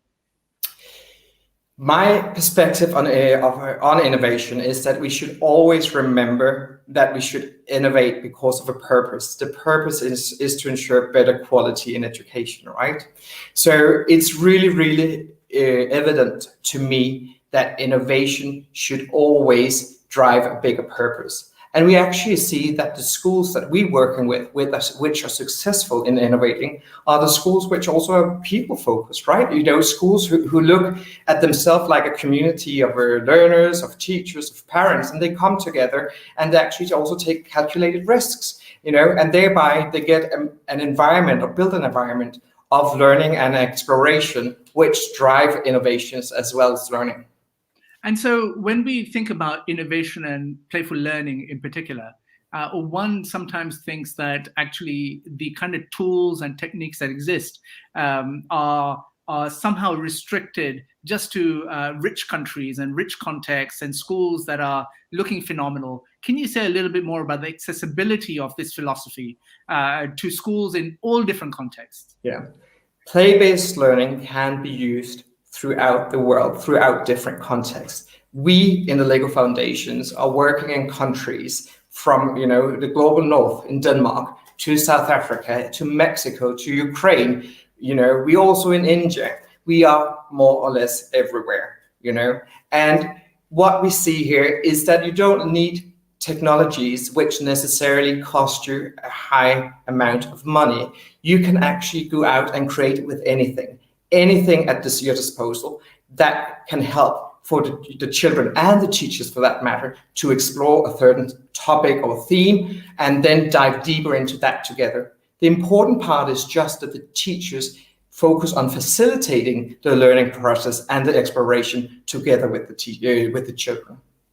And so that's a really useful prompt, because in the T4 community, we have teachers from literally all over the world who take part. And there's this conception that sometimes exists that education, because it's hyper local, and we're based in the UK as an example, that all the schools will be OECD standard countries. But you can see from friends who are taking part from all over the world, actually, like, for example, Alma is watching from the Philippines, and someone is watching from India, from the Birla High School in Mukundapur, and so on and so forth. I sometimes want to make sure that we stress that things happen all over the world for teachers and schools. Now, there's also this great ask, which I'm sure as a foundation you're used to, which is, Richard says he's from, if I'm not mistaken, Kenya, and he says, kindly let me know how I can get a set for Uthiru Girls High School in Kenya. And so I'm sure there'll be plenty of people who think that you walk around with a shed load of money in your pockets. But tell us, in terms of how do people get to understand what the LEGO Foundation does? Actually, I would start by, referring all of you to our website, legofoundation.com. And what you actually can do in there is there's a wealth of knowledge, of resources available to you all to explore. You could actually start with a smaller publication, which is named What We Mean by Learning Through Play. There you get an insight into the characteristics of learning through play. And those of you who then feel encouraged to dive deeper, we have also, Playful Learning in Schools, which is a white paper of the innovative pedagogies that you actually can use and stand on when teaching children. Fantastic. And Kasper, we've seen, for example, many schools have had to shift to remote or blended learning in response to the pandemic. What do you think schools should be mindful about in adopting to this new normal? There are, of course, a number of things to be mindful about. But again, I think that the schools who we also will see succeed in the future, whenever we meet new challenges, or for that matter, if COVID, God forbid, will continue for, a number of months and years as well, those are the teachers who will take on the role as facilitators. So they are, they're facilitating a learning process. They're not necessarily a teacher or an adult who just happens to have the right answer. So go in, facilitate the learning process, explore with the children, and actually encourage them to dive deeper into something that makes meaning to them. And that way they also get children who are much more engaged, because the learning environment for the children that way will be much more joyful. But it will actually also mean that the children get a chance to drive the learning themselves. So the teacher has more abilities of tapping in and out of the process as well. And so Lucine over here, forgive me, I don't know where you're from, Lucine, but you say teachers, especially from the rural areas, should have an opportunity to improve their digital and professional skills, how to use online platforms, kits, in order to have an impact on improved education. What do you have to say, Kasper?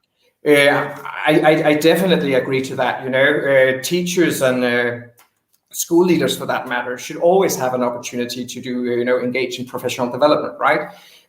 However, again, and it's also because of this is a virtual conference, I would again love to refer you back to the legofoundation.com, because over the past year and a half, we made tremendous learnings within, should we say, virtual learning, blended learning, etc.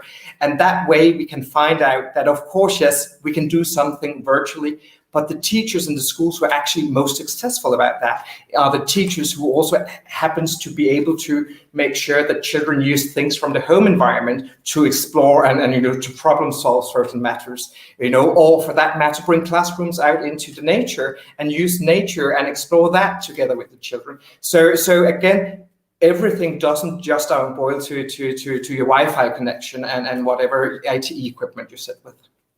So Kasper, gathered today, we have school leaders and teachers from all over the world. And over this week, over, I would say to you, 75,000 tickets have been booked for these 120 events. It's amazing. It is amazing, right?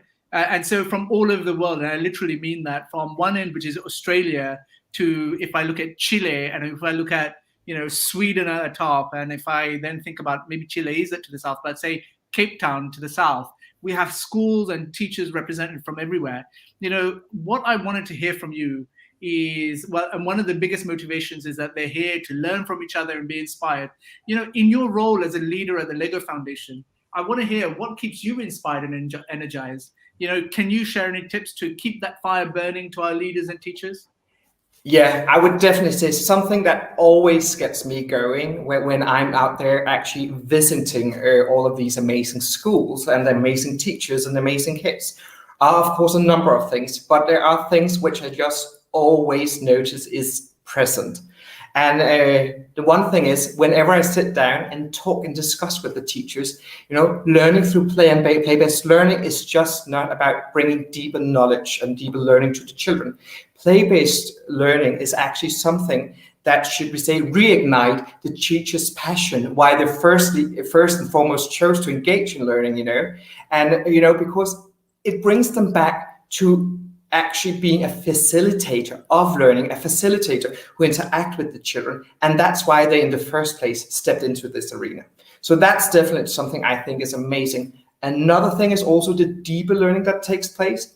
It's amazing to stand with young teenagers, for example, which I've tried, who had a huge interest in shooting stars and started to actually calculate how to, should we say, gather particles from shooting stars and what these particles were made of, etc., etc.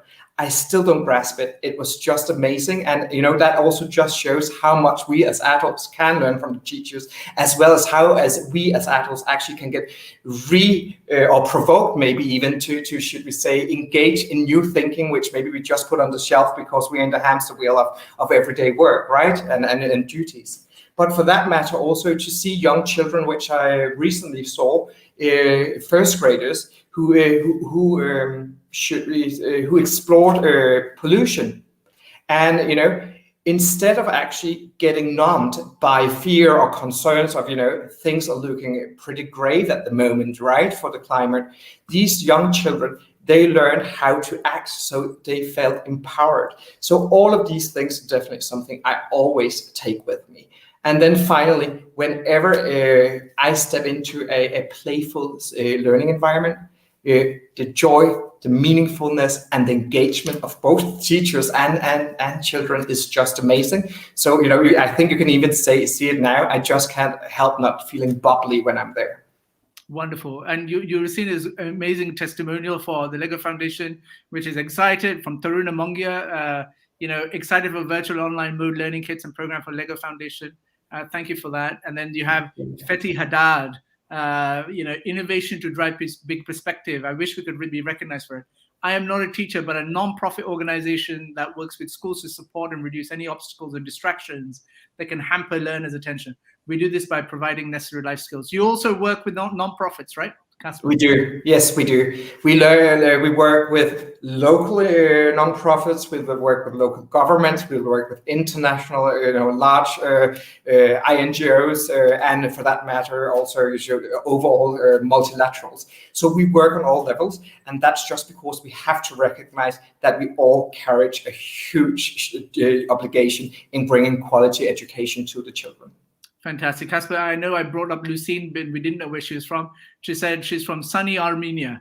Well, I wish we could transfer some of that sun to where I am, because it's raining like cats and dogs outside in London, which is no real change. But Kasper, please know that I'm really grateful to the Lego Foundation for their support for this event, and for you for attending today. Not just your financial support, but for everything you do in education. Do you have any final words before we move on? I just hope that, with this little engagement, I just hope that you all feel a little more inspired, a little more energized. As said, please go explore yourself. And then, we're certainly ready to learn more from you.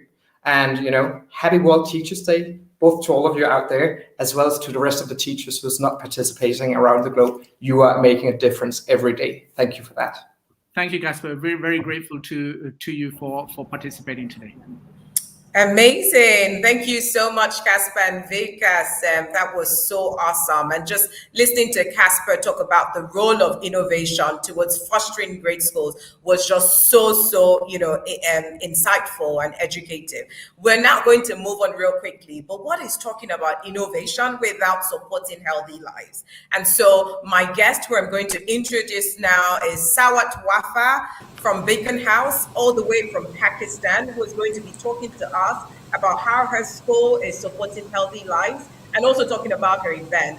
I also have with me Monica Preto, all the way from Dublin International School, all the way from Ireland, who are joining me. Welcome, ladies, and good afternoon to you both. Thank you, Flavie. You're welcome. So Sawat, I'm just going to start with you. And, I know that you're going to have your event at some point this week. It'll be great to hear from you what your event is about and how your school is supporting healthy lives. Well, thank you, Flavie. It's a proud moment for me as well as my institute, Beacon House, Kent Campus, Multan, to be the part of the plenary session of T4 2021.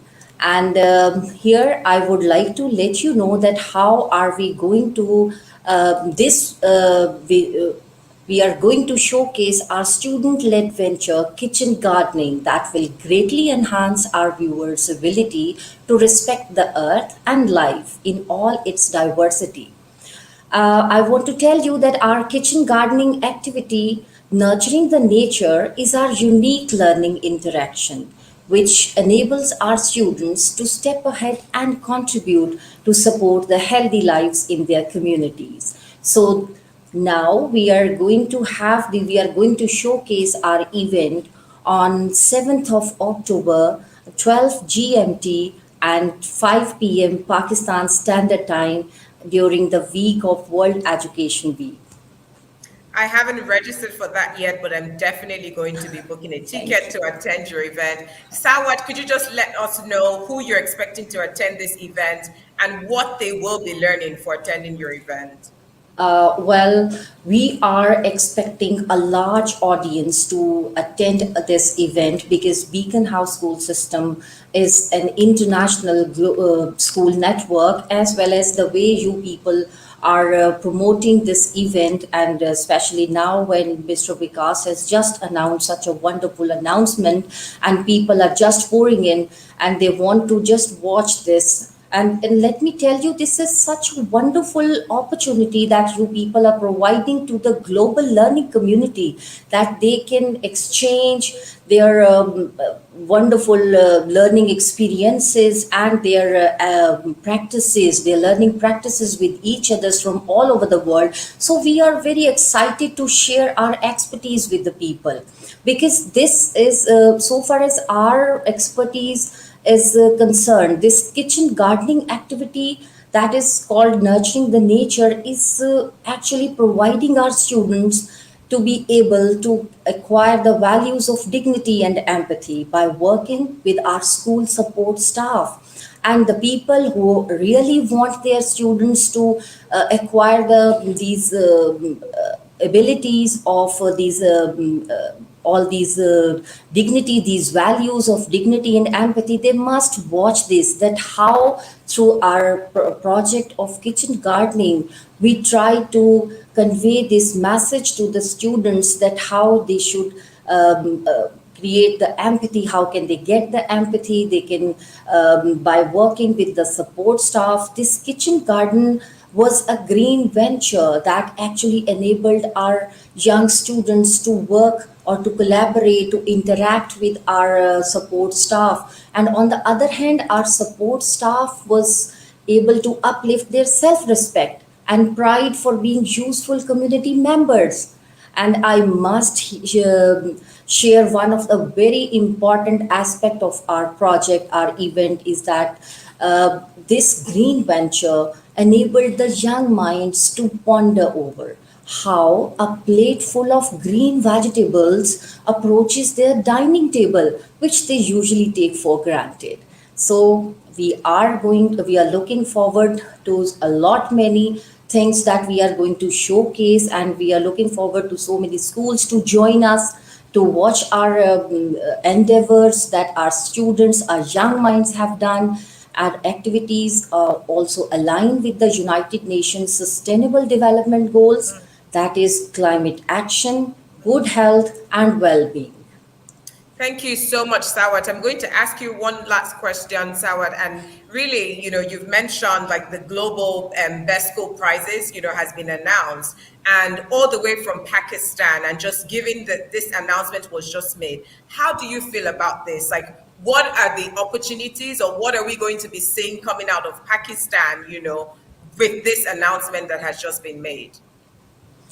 This announcement is actually, it's a great opportunity for the Pakistan and all the schools, and especially Flavie, you and we all educationists must know the significance of the supporting healthy life these days, especially in this scenario of post-COVID scenario, when the world is struggling with so many issues, so many health issues that we are facing these days. So this is the time when each and every educational institute must know that this is their prime responsibility to support the healthy lives for their students, and it's a great opportunity for everyone to go for this, to achieve this, to avail this opportunity.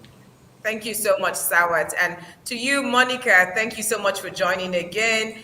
Could you please share with us, what your event is about, and also tell us how SEK Dublin School is supporting healthy lives? Well, first of all, I want to thank you for providing me this opportunity to talk to you today, and particularly for giving the schools a platform where we can all come together to discuss important things into teaching and learning. At SEK Dublin, at SEK Dublin, we're really excited to have this opportunity, and we have designed an event under the title of Enhancing Emotional Well-Being of Students for Improved Learning Outcomes, where we hope we can share some of the practices we've developed in the school regarding student well-being. For us, student well-being has always been a key element in our educational model, but we've seen that in the last couple of years, it has become important worldwide, with COVID-19 and all the problems that have arise with online education. So it has kind of taken center stage, and it has taken a relevance across all the schools in the world that perhaps it never had before. So as part of our interventions, we have a coordinator, academic coordinator from the school, our activities coordinator as well, and myself. We'll be discussing different initiatives that we've developed based on the UN Sustainable Development Goals. And what we hope to present is these ideas that allow students to render real improvements to their lives and to the lives of others. And in developing these activities, what we really hope is to develop better school practices around this idea of well-being, and so that the well-being takes a center stage into the schools. No, thank you so much, Monica. And, you talked about a few expertise that, you have been able to develop and foster at your school. I'm just wondering, how has this been possible? What is the secret behind it? How have you made this possible in your school? Whose responsibility is it? Who are the stakeholders that have enabled for this, for supporting healthy lives to be nurtured in your school? Well, I think one of the more important things regarding this is that one has to believe that well-being is key in the learning process. So it has to take it may seem kind of obvious, but if you're unaware of how important it is, then like anything else in life, enough attention and resources may not be devoted to it. So it's important that everyone in the community is leading the change. It can't just be from one person. Everybody has to somehow get involved into this process. So that way we create different opportunities within the school. So, from the leadership team in the school, but also to the teachers and to the students themselves, raising their awareness and everybody working together towards creating this. I think it's important to develop opportunities that promote well-being in the classroom, even though sometimes it might seem that it's kind of complicated because timetables appear fixed, because the curriculum seems to be full, and we all worry about it, but then we don't really know what to do about it. But knowing that there are ways that you can make it happen through maybe creative timetabling, making use of some established programs such as, the Duke of Edinburgh, or in our case is the Iris Gage President's Award here in Ireland. So finding ways in order to integrate and make that everybody in the community together working towards the well-being. And when we're talking about well-being, we're not just talking about the well-being of the students, we're talking about the well-being of the staff as well. So everybody in the school community. Fantastic, Monica. I really love how, you're deliberately bringing in community and several stakeholders into really building healthy lives across your schools. And I also like that you pointed out that, deliberately and intentionally creating initiatives and opportunities to foster and nurture and enable, this expertise and enable healthy lives across your school, is one of the ways that you've been able to do this. I think last question to you, Monica, who are you expecting at this event? Who do you want to see attend? Well, I think that same as what was mentioned earlier, we belong to the psych education group. So we have a large network of schools in different parts of the world, in Europe, but also in Qatar and Saudi Arabia as well, of course, us in Ireland. So we have a pretty big network of people, teachers, community, parents, and everybody who I'm sure will be delighted to attend. But I think that anybody who's interested in well-being, anybody who wants to make sure that they take care of this key element in education, and making sure that if there isn't well-being, then you can't really learn anything else. So it's kind of the baseline. So anybody who has an interest and who wants to promote this in their schools, I'm sure they would be. We would welcome them to our presentation and engage in discussions with them. Awesome. And what day is your event? What day again is your event, Monica? On Friday. Our event is on Friday. Fantastic. Thank you so much for sharing. Thank you so much for joining us here today. Vikas, you're back. I have a question for Sarvat and Monica as well, which is, you've made the effort to take part in World Education Week, and there's a lot of organization that happens behind the scenes in making sure these events are successful. What is the upside for you? Either of you or both of you can answer that question. Well, I mean, it's part of what we were discussing earlier. I think that having this a platform where we can all come together from different parts of the world that brings in different perspectives, it's something that this World Education Week allows schools to do. So people that have the same interests, that have the same concerns, they can all get together and they can start discussing, really key things. And as much as we are going to be presenting our initiatives and obviously learning from all the other initiatives attending the different workshops throughout the week, it also provides an opportunity for people who attend our workshop to give us feedback on what we're doing and how we can even make some improvements. So it's the collaboration and the communication with other parts, with other people from around the world is always a key thing. So knowing the SEK Education Group, which is headquartered in Spain, and your school is in Dublin, which is, again, in a privileged part of the world, if you think about it, do you think that the lessons that you will share are transferable or realizable in other contexts? If I think about, say, Falawe comes from Nigeria, Sarat is in Pakistan, is there something, do you think they can learn from these? I believe so. Yes. I think there are certain things that one of the things that we will be talking about, for example, has to do with the idea of reading and how well-being can be promoted through reading. So that this is something that is completely transferable to any context. So I think that everybody can benefit and maybe not apply the same idea precisely in the same way, but adapted to different contexts for sure. And I asked the same question of Sarvat, and of course, the Beacon Artists is well known, and Kasim and all these people are my friends, and we worked together for a long time. But do you think what you're doing in Pakistan, someone in Dublin or someone in the OECD set of countries can learn from what is happening in Pakistan in this area?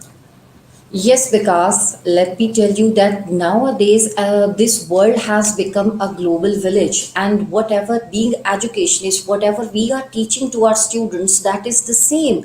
We are right now as educationists, we are dealing with some problems which are common everywhere. We all are facing the problem of environment sustainability. I think no one in this world can deny the significance of supporting healthy lives. So these are, I must appreciate the selection of your sub themes for WEW this time.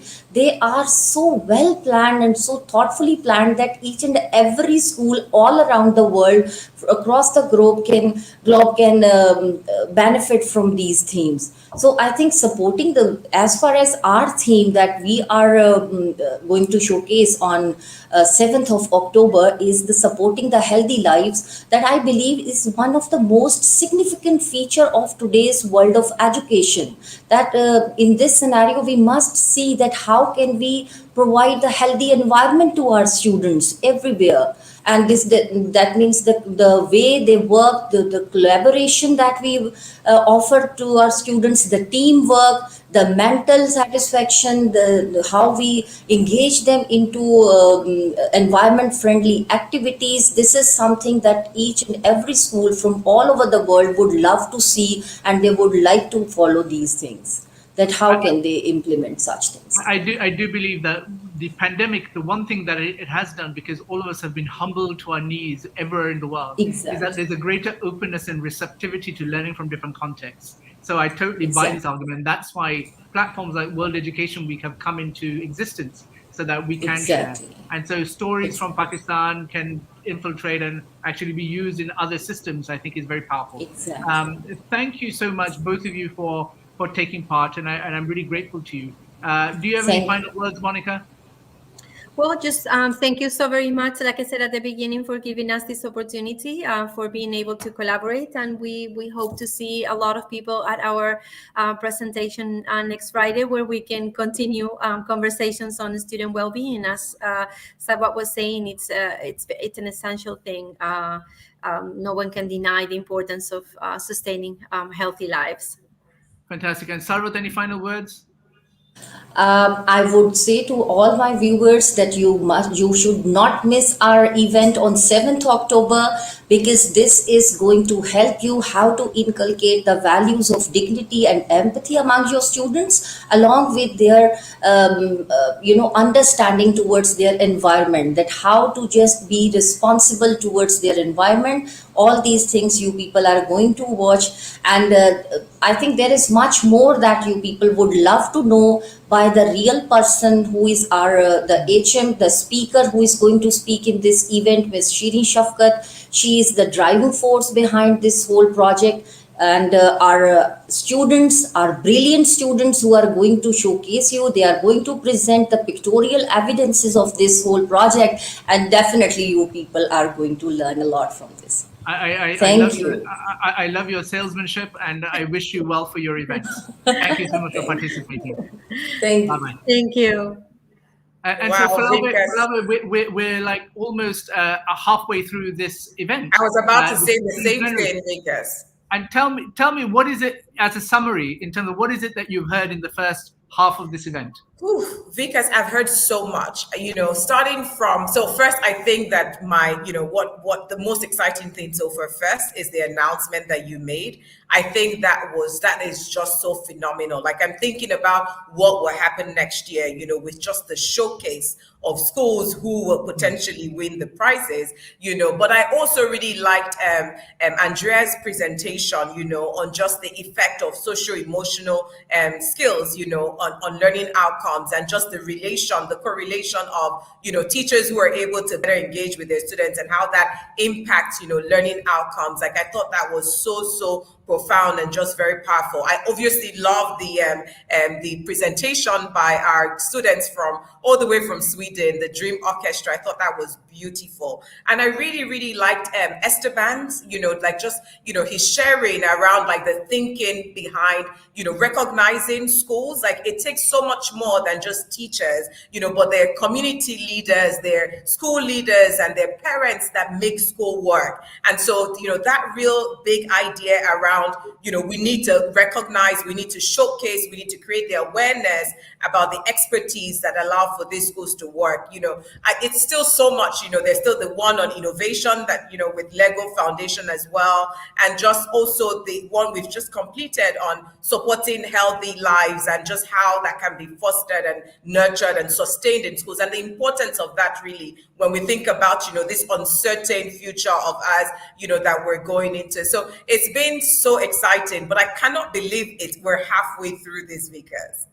And the best is yet to come. I can see our next guest backstage, and I'm very excited to see her today. Just for a recap, thank you, Falawe, for providing your summary points. I want to make sure that everyone is able to, again, follow our accounts and make sure that you can go on there. There's a lot of questions regarding these new prizes. What's the deadline? How do I do it? Do I qualify? All these questions have been answered on our website. So please go to worldsbestschool.org or follow us on our social media accounts, and you'll see it. By the way, the deadline is the 1st of March next year. And actually, it's at this juncture next year, World Education Week, that will award these prizes. And just to remind everyone, I'm gonna show you and share with you once again the video. Temperature rise will bring widespread devastation and unprecedented extreme weather. New coronavirus cases emerge across the country. Obesity rates have more than doubled in kids. Cape Town is running out of water.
Friends, it is with great pride that today I'm able to say this, which is that we, when we talk about strong schools, we talk about strong societies, there is the simple fact that political leadership matters greatly in education, especially when it comes to strengthening public education.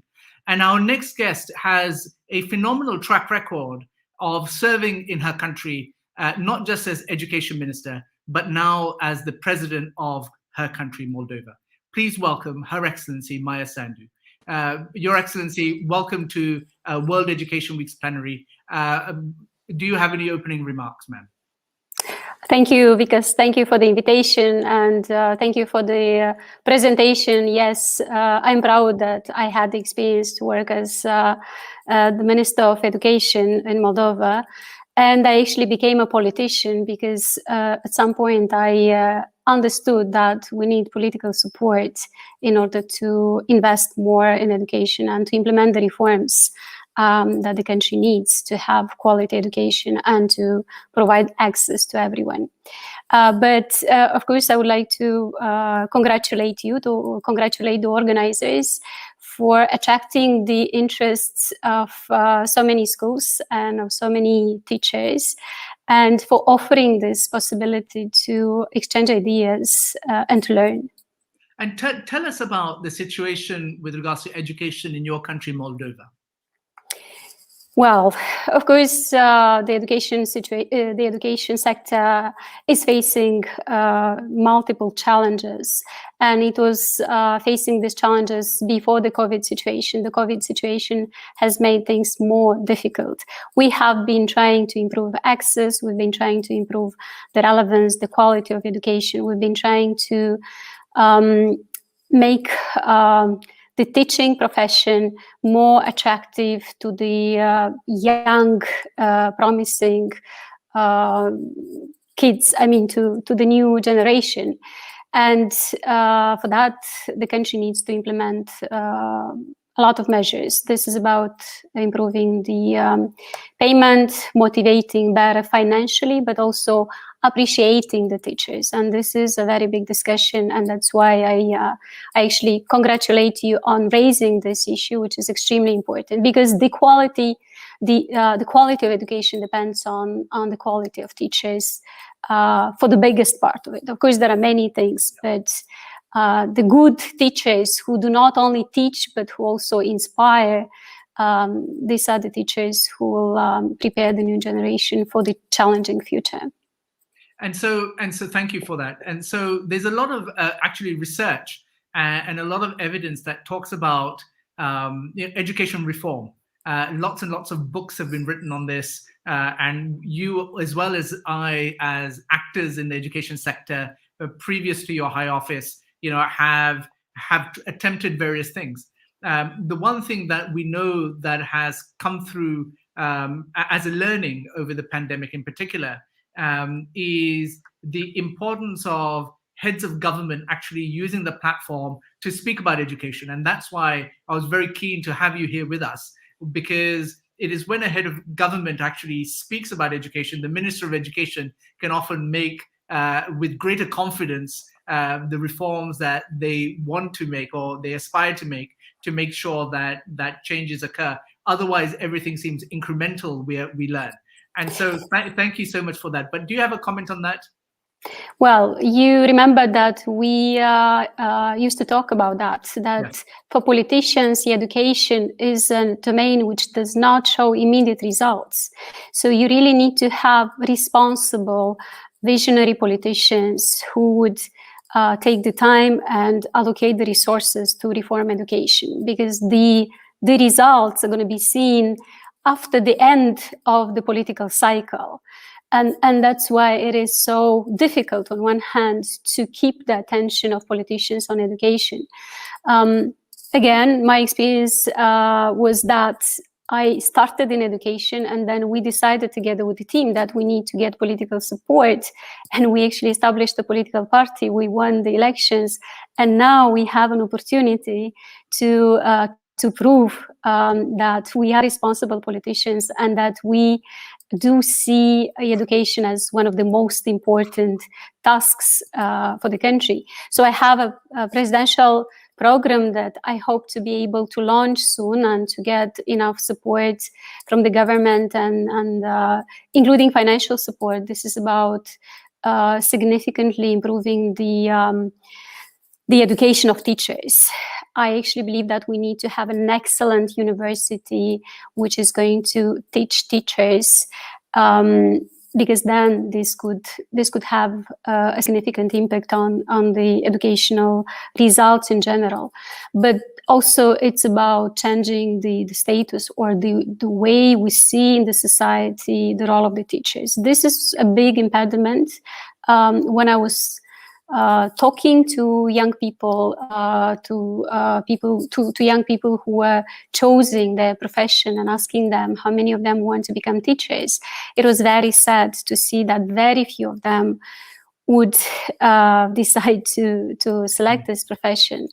And when I would ask why not, even those who wanted, they would ask me, are you going to provide good salaries in 4 years? And are you going to change the attitude of the society? And I have to say that in Moldova, teachers are not yet or are not fully appreciated. You don't see TV discussions on TV where the best teachers could present their ideas and their experiences. You don't see much of, good practices being praised in the society. Unfortunately, there is a lot of talk about politics, not always, in the best way of the political discussions. And there is very little discussions in the Moldovan society about education, and especially about the good things that are happening in education. And this is something that we need to change. And so thank you for that. And when you see, for example, this initiative to use a prize as a mechanism to surface practice and expertise from schools all over the world in the way that we strengthen schools as ecosystems, do you have a response to that in terms of what is your thought on that? Well, I believe it is a very good idea, and I also want to congratulate the participants, those who have what to share, and also to congratulate them on having the courage to share their ideas and their experiences with the rest of the world. So we need to do this in each country to promote the good experiences and to let people know that we have good teachers, that we have good schools. Yes, we have a lot of issues, but it's not only about problems. We also need to be optimistic and to promote the positive things that are happening. And of course, it's a great idea to have these exchanges between countries. Fantastic. But do you think schools in Moldova can learn from other places? Definitely. And I'm sure that some of them are already learning. I know that one school is participating this time, and I will encourage more schools and more teachers to actually learn about this platform and participate in the future, because we all need to learn, and schools need to learn before anyone else in the society, because they need to prepare the new generations for very serious challenges, but also interesting times ahead of us. So we have the Heritage School, and you saw Tatiana Popu actually saying thank you for your support and making sure that you're here in terms of with your words of encouragement. Madam President, do you have any words to inspire schools around the world and teachers around the world to do what they have been doing more effectively? Well, I still believe, as I believed many years ago when I was appointed as Minister of Education, that the education is the most important. So you are the most important people, those who work in education, and you are the most important when it comes to changing the future and improving the lives of people. And so we have a comment from one of our country ambassadors saying, thank you, Your Excellency. I know your progressive ideas for your country. Here in Georgia, we have a National Teacher Prize that promotes the profession of teachers. Young people are inspired to choose teaching as their future career. And of course, we met when I used to run the Global Teacher Prize. And now I'm pivoting to look at how we strengthen schools, because I think the pandemic actually provides us with the greatest stimulus to focus on that. as entire ecosystems as opposed to as individuals. And so thank you so much for your support. And do you have any closing words, ma'am? Thank you. I just want to wish success and very good exchanges. And I hope that this exercise is going to create a platform where people from around the world will communicate and will learn from each other. And I'm sure that we'll be able to overcome these challenges, and we will learn more because of this crisis.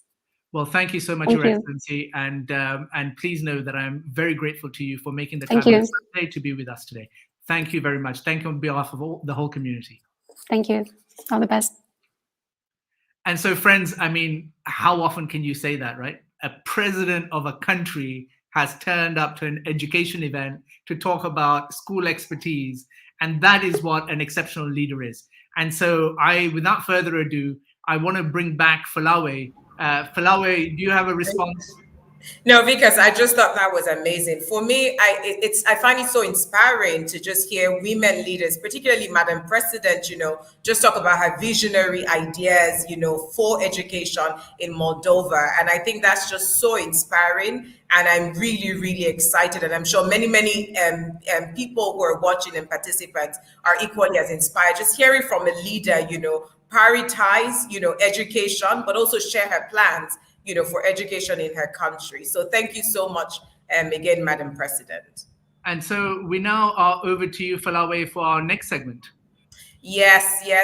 I'm very excited about this segment, because how do you talk about great schools, or how do you talk about building great schools without talking about the environment where the schools exist in? And so my next guest will be Safura Godsto, from Stelhoekte, all the way from South Africa, who will be joining me, and Rima, all the way from India, from Goenka, who is also going to be sharing how their schools are leading on environmental action. So I'll start with you, Safura. If you could please share with us, what your school is doing to lead on environmental action. Okay, good afternoon, Falawe and everybody else. Just a correction, I am Safura Godso, the Assessment and Examinations Coordinator in the West Coast Education District, and I'm representing the principal from Stelhoekte Primary School who is unable to attend today. However, I hope I will do justice to his school and that I will represent him well today. The focus of the school, or what the school is celebrating this week, will be environmental sustainability. The school, Stelhoekte Primary School, is a school that is situated about 300 kilometers away from the city of Cape Town. So it's a very deep rural school. You can also imagine all the issues and the problems that are associated with being in a rural school such as Stelhoekte. However, the principal has done amazing things in managing the school as well as taking care of environmental sustainability. So I will show you how the school, or we will show you how the school uses environmental sustainability with the learners, because they focus on the environment in the teaching of the learners, and also they use the environment in developing a way of life that encourages sustainability as well as harmony with nature. So our learners really learn about the environment that they are in, and they learn to use the environment when they make a living, when they leave the school. So just some of the examples that the school focuses on. They focus very much on recycling, having an outdoor science classroom, growing a vegetable garden, and also keeping live animals. So the live animals that they keep is not so that it is a petting zoo almost, but the live animals is so that learners can learn to appreciate natural life, and also so that they can learn to be responsible when they have to take care of these creatures, and also just to be gentle with them. But it is not just the natural environment that the school is very focused on. The school is also rather focused on getting learners ready for this fourth industrial revolution, this world of computers and the internet. So the school also focuses on coding and robotics, and incidentally, Lego Texas is one of the sponsors of the robotics program at the school. The school also has installed computectors in their classroom and has made sure that each classroom is internet activated so that the learners are very much in tune with the environment, with nature, but also are not unfamiliar with the world of the computers. Also, the school focuses on ensuring that schools develop skills which will make them a part of trade and industry later on when they leave the school. So skills such as selling, recycling, and for the intention of selling, building home gardens, etc. In our school, we've got a community center, a sewing community center, where the ladies of the community come and they sew beautiful objects. And our learners also learn to learn about this sewing and about the skills as well. So the school is quite a thriving environment. Very active, very passionate. Lots of our teachers are just crazy about what's happening at the school, in spite of the very deep rural area that they are in. Wow, Sephora, thank you so much for sharing that. And I'm very glad that you mentioned the context in which the school exists, just so that our listeners and participants can fully understand that, you can also champion environmental action in your school, regardless of the limitations, of your school environment and community. So thank you so much for sharing that. And I also like the fact that you mentioned that the teachers are as crazy about it, as the school principal.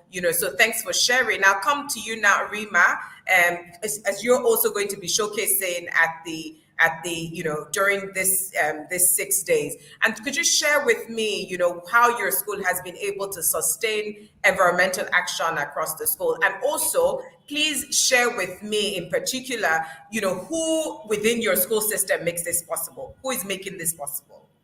Okay. First of all, good evening to all present. Now, GD Goenka School is in the heart of the country. It's in the capital city, and we are catering to, it's a private school, catering to a diverse community. That means people from all religions and all sects are coming to our school.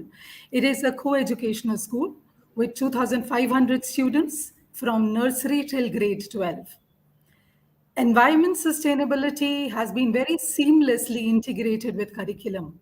And when I say that it has been seamlessly integrated, I mean to put forward that all the teachers and all the students, and so much so the parents, that means all the stakeholders are very proactively involved in conserving the environment and bringing about the change, which is so very essential.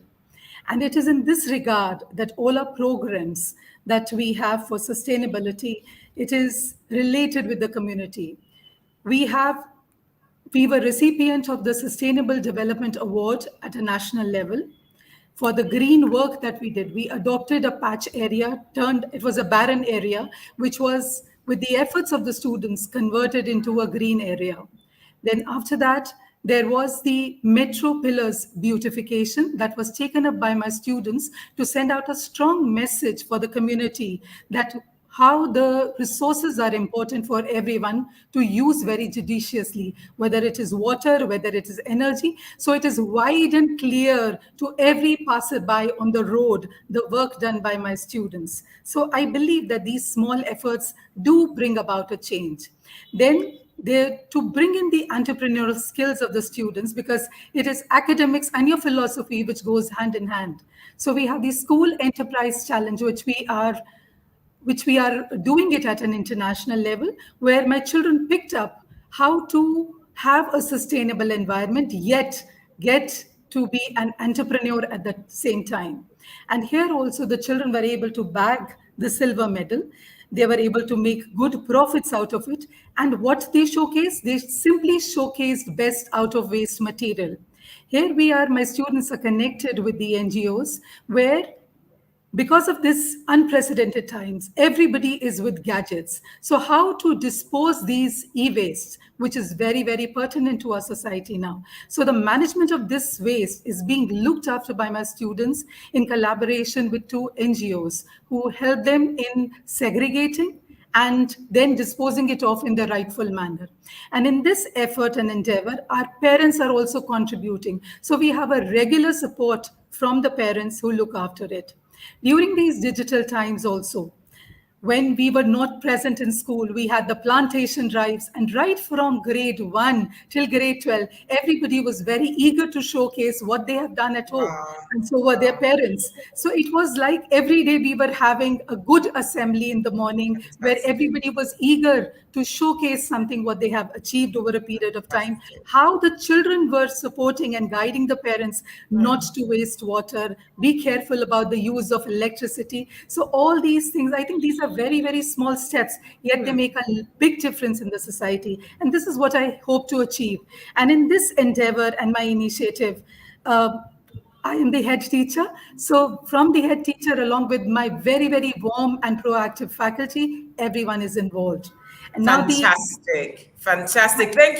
Thank you so much, Rima. And I particularly like that you answered the question around how you've been able to fully integrate this into the curriculum, because I think one question that a lot of educators have is, given the competing priorities, how do you still fully integrate and embed this across the curriculum? So thank you both so much. Your events are definitely the ones that I'm also going to be attending. I haven't registered yet to attend, but I will be booking my ticket. Thank you so much, ladies, for joining, and I look forward to seeing you later in the week. Falawi, what is this about you not registering? I mean, we have to encourage everyone to register, including you. We have absolutely opportunities. Absolutely. I'm doing it right away. As soon as we're done with this, I'll get onto it. We have the whole of Nigeria coming, apart from our co-host, which is, oh my God, we've got to do something about this. Thank you so much, Safura and Rima. I really appreciate you turning up today. Thank you so much. Thank you. And so now, my friends, we go to someone who has been quite fundamental in the way that I think about education, being invited to this platform. And I would almost say that it is because of her encouragement that we have been able to achieve so much that we have. And that is Dr. Rebecca Winthrop of the Brookings Institution, who set up the Center for Universal Education. Rebecca, welcome. Thank you. Wonderful to be here, Vikas. And so you're based in Washington, D.C. Tell everyone a little bit about the work of Brookings. Absolutely. We are a think tank, which means we're nonpartisan, nonprofit, and I like to describe what it feels like to work at Brookings as being in a university with no students, and instead you're just focused on practitioners and policymakers, trying to make their lives better and give them the evidence and information they need in an accessible, usable way. And so, Rebecca, when we talk about, World Education Week, we're saying to schools around the world that if you have expertise in one of these 10 areas, come and share your expertise. And one of the areas that we've talked about is community collaboration, which is also corresponded to the prizes that we have just launched. And so as part of community collaboration, we also look at parental engagement as being a fundamental part of how schools develop an expertise. And actually, you want to speak a little bit about that work today. So tell us more about your deep work in parental engagement. Absolutely. So one of the things I've been working on, and we've been working on at Brookings, at the Center for Universal Education, is this whole idea of how do you accelerate change to close the equity gap. I talk about this 100-year gap between the poorest kids and the richest kids in terms of the education they receive and how long it's going to take for the poorest to catch up to the richest. And we look at leapfrogging, what are all the different strategies to close that gap? And I'm very interested in strategies that are assets and strategies that are sitting there for the taking that aren't actively used as often as they should be. And deep engagement with families and collaboration between teachers and parents and families and schools is one of those strategies that we've seen after 3 years of research, before and after COVID, has huge impact. And so there's a small video we want to show before we say any more. So let's show this. Parents are the primary teachers of a child, and without that two-way communication going back and forth, the full education of the child can't be met. Nosotros como padres estamos muy orgullosos y muy comprometidos en apoyar las disposiciones y la filosofía del colegio desde nuestro hogar. The teachers start the work at the beginning of the day with our children, and then we follow up when our child comes home. So that engagement is a two-way street. It is important for the school to communicate with us and for us to communicate with the school. Given the current situation, they have helped us to bridge the learning gap that could have widened further had they not been invested in their child's education. Schools with strong family engagement are 10 times more likely to improve student learning outcomes. And with COVID-19 and all sorts of other global trends happening in the world, schools really have to work hard to engage families and communities to make sure kids succeed not only academically, but also socially and emotionally. And it's this type of partnership that is going to make sure that education systems can improve and transform for the better. From the education system side, we see that schools and teachers have limited training and support to help work with families and communities. We found that during COVID-19, only 25% of schools even consulted families. From the student side, a big challenge is that families, especially those from marginalized communities, feel unwelcome or unsure of how to help their children in their schooling experience. To better understand these issues, the Brookings Center for Universal Education surveyed and spoke to parents and teachers across 10 countries in collaboration with almost 50 in-country partners. We analyzed over 500 ways that families and schools are engaging in their children's education in over 60 countries around the world, and we created a detailed list of strategies that focus on 4 main areas: improving the attendance and completion of students, improving the learning and development of students, redefining the purpose of school for students, and redefining the purpose of school for society. We pulled all this information together into a how-to guide, what we call a family school engagement playbook for school administrators and their partners, whether they be parent organizations, teacher networks, or nonprofits, to understand the key strategies to advance these 4 goals. We know that when families and schools share the same vision for what they want for their children and their community, that education systems are able to improve and transform for the better. From our conversation starter tools to our strategy finder, we hope this playbook can be an invaluable resource for families and schools so they can better work together. And so, Rebecca, thank you so much for that. I mean, the question that comes to our mind is, what is your motivation behind undertaking this work? Well, the main motivation is seeing the real opportunity to try to close this equity gap. And I would say that motivation has been furthered by COVID and showing that actually parents and families rose to the occasion. And I hope post-COVID, eventually we'll get there one day, that that collaboration continues. So I see this as a real moment to transform how community school collaboration is done over the long term. So just speak a little bit about why now in particular is an important moment, just to nail that point, Rebecca. Yes, I think that schools around the world, many of you who are listening and attending and sharing your lessons, have an incredibly hard job.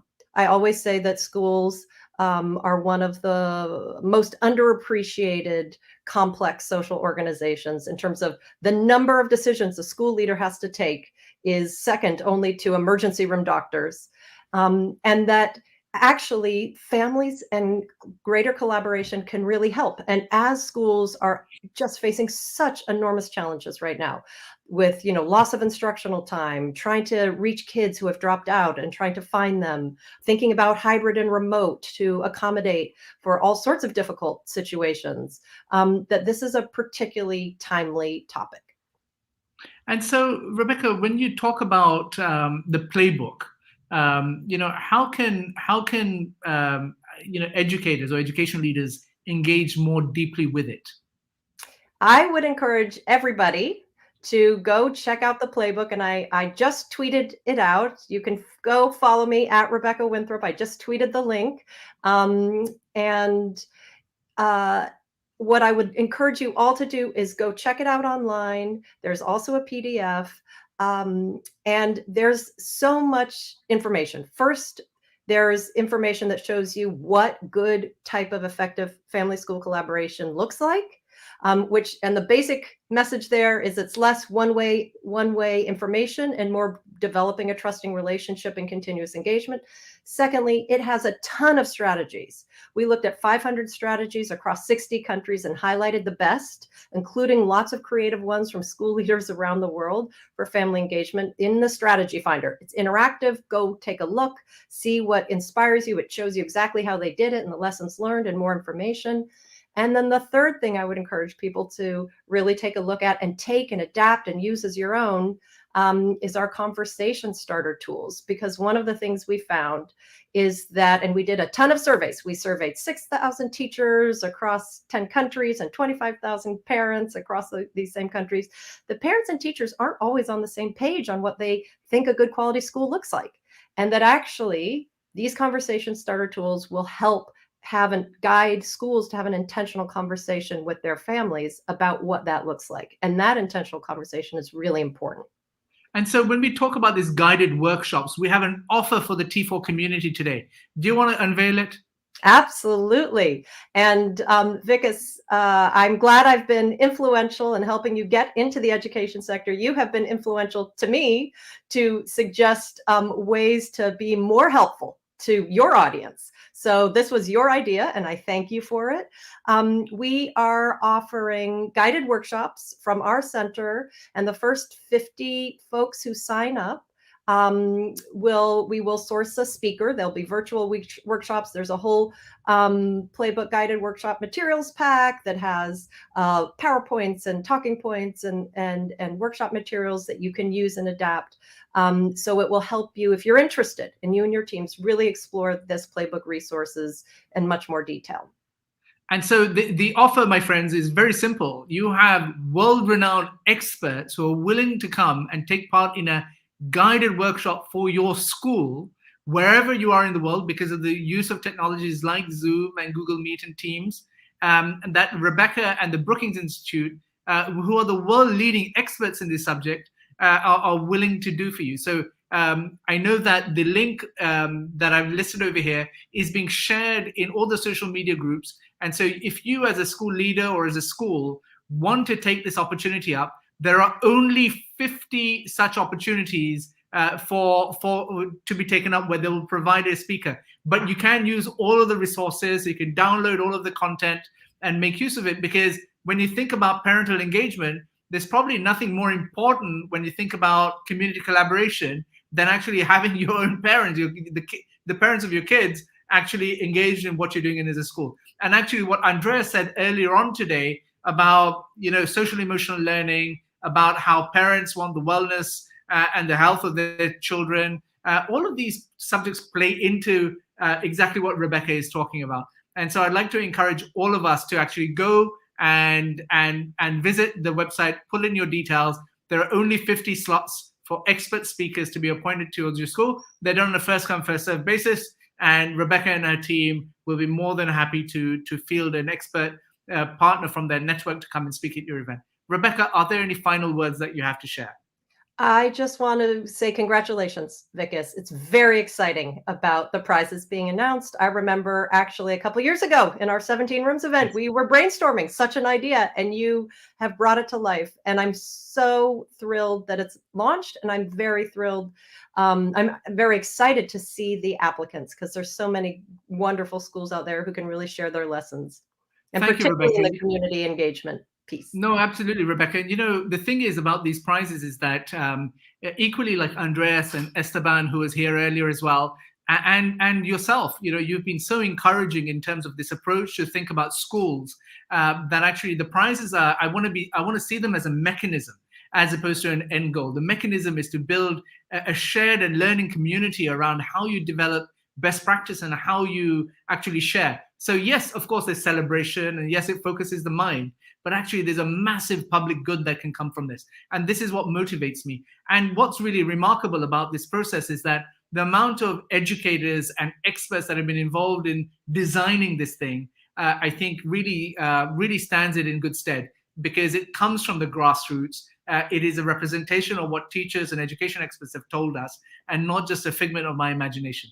And so thank you so much for your partnership and your mentorship in this process. And so thank you so much, Rebecca. And we hope to see you again soon. All right. Best of luck. Take care. And so, friends, we now are moving on to the last segment of World Education Week Plenary. And before I do that, let's take some questions and some comments. And so it's really lovely to hear, news like from Paul Nelson saying that's great, that's awesome, great work, T4. We talk about the link for these workshops that Rebecca has offered.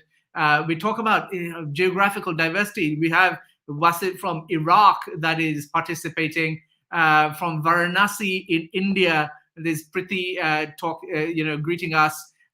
We have from Georgia. We have lots of friends from Georgia here today. And of course, who can forget the Philippines, which is very well represented today and during World Education Week in terms of participation. And so thank you all for all your support. Now, there is one area that in the prizes as well as through World Education Week that we're talking about which is around the subject of overcoming adversity and how do you build resilience. And in that area, I'm pleased to invite today two of my friends who actually have a lot to say, not just from a research and a think tank perspective or a philanthropy perspective, but also from a practical perspective as to how schools can actually build this. And it's learning through their example that I think is very powerful. So my first guest is Andrew Serazin. Andrew, welcome to the World Education Week Plenary. Thank you, Vikas. It's a pleasure to be here. And so Andrew is the CEO of the Templeton World Charity Foundation, which is not just a sponsor of World Education Week, but also of the World's Best School Prizes and the category in specific around overcoming adversity. Andrew, tell us about your work. Sure. Well, first, thank you for letting me join today. It's been inspirational hearing from people all over the world and their lived experiences. We know that now more than ever, it's not easy to be an educator. It's not easy to be a teacher. COVID has warped the most precious commodity for schools, and that is time that teachers get to spend with students and with each other. This disruption has required a lot of innovation, and I look forward to learning more about the innovations that have been trialed and spread.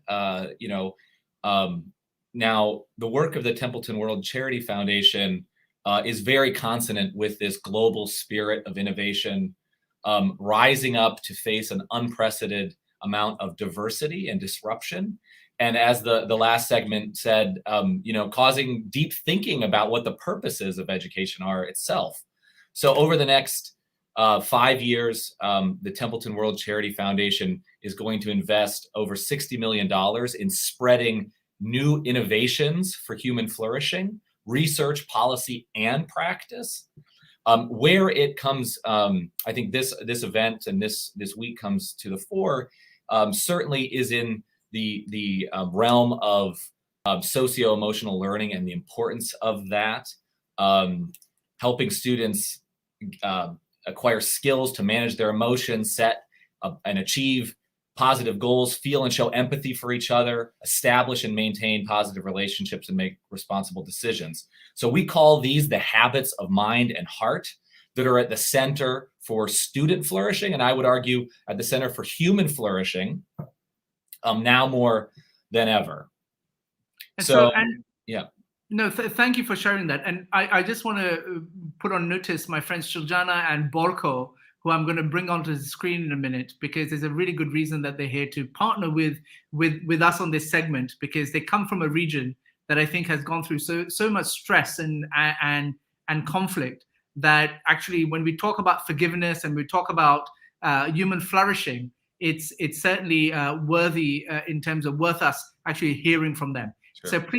So please welcome Zeljana. Zeljana, hi, how are you? And Borko, who is going to be translating for Zeljana. Zeljana, when we speak about overcoming adversity, what comes to your mind as the founder of the EduBalkans teacher community, which spans all the Balkan countries? What was your motivation in community building? Koja je bila vaša motivacija da napravite zajednicu na Balkanu?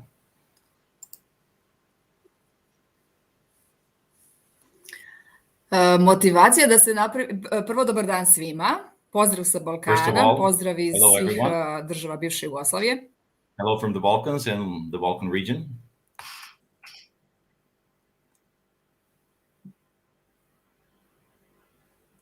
Borko, do you want to Ja take sam ovde od one generacije koja pamti lepotu života u jednoj velikoj državi.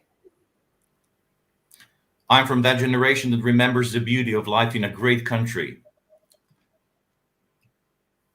I od onih sam kojima je oduzeta na neki način i mladost i prilika da putuju po svetu, jer sam nekako dugi niz godina smo bili na ovom prostoru zatvoreni, a sada tokom ove pandemije mnogi, odnosno u svetu, su spoznali paradoks šta znači biti slobodan, a zatvoren. I'm also one of those who have been deprived of their youth and the opportunity to travel around the world because we were closed for many years, and many of us only now realized the paradox of being free and yet locked down. So I nakon svega toga što sam lično proživjela od... Yes, Zeljana, continue, nastavite. Od gubitka doma, zavičaja, države na kraju koje sam rođena, uspomena, probudiš se u nekoj novoj državi, novom okruženju kao i svi iz moje generacije, počinje nekako i moja misija spajanja, opraštanja, pružanja ruke. So after all that I have personally experienced from the loss of home, homeland, the country in which I was born, the memories, waking up in a new state, a new environment, somehow begins my mission of reuniting, forgiving, and extending a hand of friendship. Thank you for sharing that. I ništa se nije desilo preko noći. Nothing happened overnight, yeah.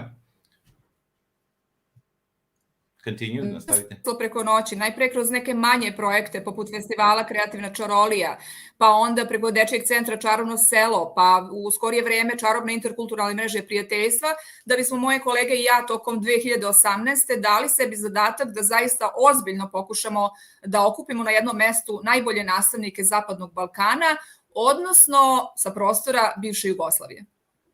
First, we started with small projects such as the Creative Magic Festival, and then through the Children's Center, the Magic Village, and the Magic Intercultural Friendship Network. So my colleagues in 2018, we started a new project where we gave ourselves a task to try to gather in one place the best educators from the Western Balkans, that is the former Yugoslavia. Borko, if I can just intervene. Samo trenutak, Zeljana. Yes, because I just want to intervene and bring Andrew into this discussion. So, Andrew, in terms of context, you've heard what Zeljana has said in terms of, you know, the adversity that these countries went through, and many other parts of the world actually.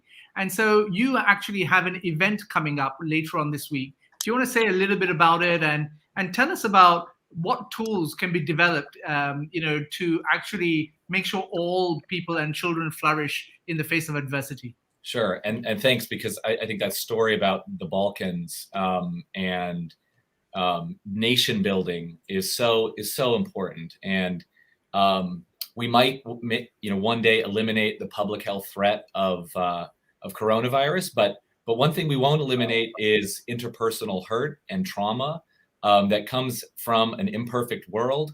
And so one of the skills to be included with some of those other skills I mentioned, like empathy and gratitude and purpose and kindness, is the skill of forgiveness. And that is, the psychologist would define forgiveness as taking negative thoughts, feelings, and behaviors and transforming them into positive experiences, hope, and healing. I think of it as a kind of emotional alchemy that takes literally garbage, trauma, hurt, and transforms that into healing. And so I just want to invite everyone on Tuesday at 1 p.m. GMT that we at the Templeton World Charity Foundation are hosting an event featuring teachers from around the world, moderated by Time education reporter Katie Riley as part of the World Education Week series. And we're going to be focusing on forgiveness as a skill and a tool that teachers can use as part of a broader socio-emotional learning curriculum to move past those significant traumatic experiences reduce anxiety, build positive social relationships, all of the features with which resilience and dealing with adversity is built. So you can find more at forgivenessforum.com or register through the Eventbrite platform. But we're super excited to host it, and so relevant to the experience that Zeljana just mentioned in the Balkans. So thanks. And so, Andrew, in terms of what role do schools particularly have to play in forming these shared identities amongst the different groups? Well, that's right. I think forgiveness starts with a level of common humanity where you give a gift to the person that has hurt you, and that requires a sense of a shared experience that that you're not perfect, and you extend this gift to someone else that has hurt you, and thereby receive the benefit yourself. So the reason you should forgive are many, but one of them is that it helps you. And schools are a platform for building trust, for building common identity. All students as learners, all students as members of a society. They may look different, they may have different abilities, but there are those basic common shared sense of identity that from which forgiveness is possible. It's not possible without recognizing the imperfection in yourself, and then also extending that gift to somebody else who because you yourself are likely to hurt somebody in the future. You're not perfect. So schools are essential for that sort of cultural connection, whether that's across different nationalities or races or ability levels or genders. But these big identities are so important in terms of navigating the issues that the world faces. So once again, when is your event? Tuesday, October 5th, 1 p.m. GMT. You can go to forgivenessforum.com or sign up through the Eventbrite platform. Fantastic. And I'd like to encourage everyone to do that as a way of not just agreeing with your philosophy, but also you having sponsored World Education Week and our prizes, which we're really grateful to you for. We wouldn't be able to do any of this without forward-minded, progressive leaders like you. So thank you. Thanks. And long may that continue, I should say.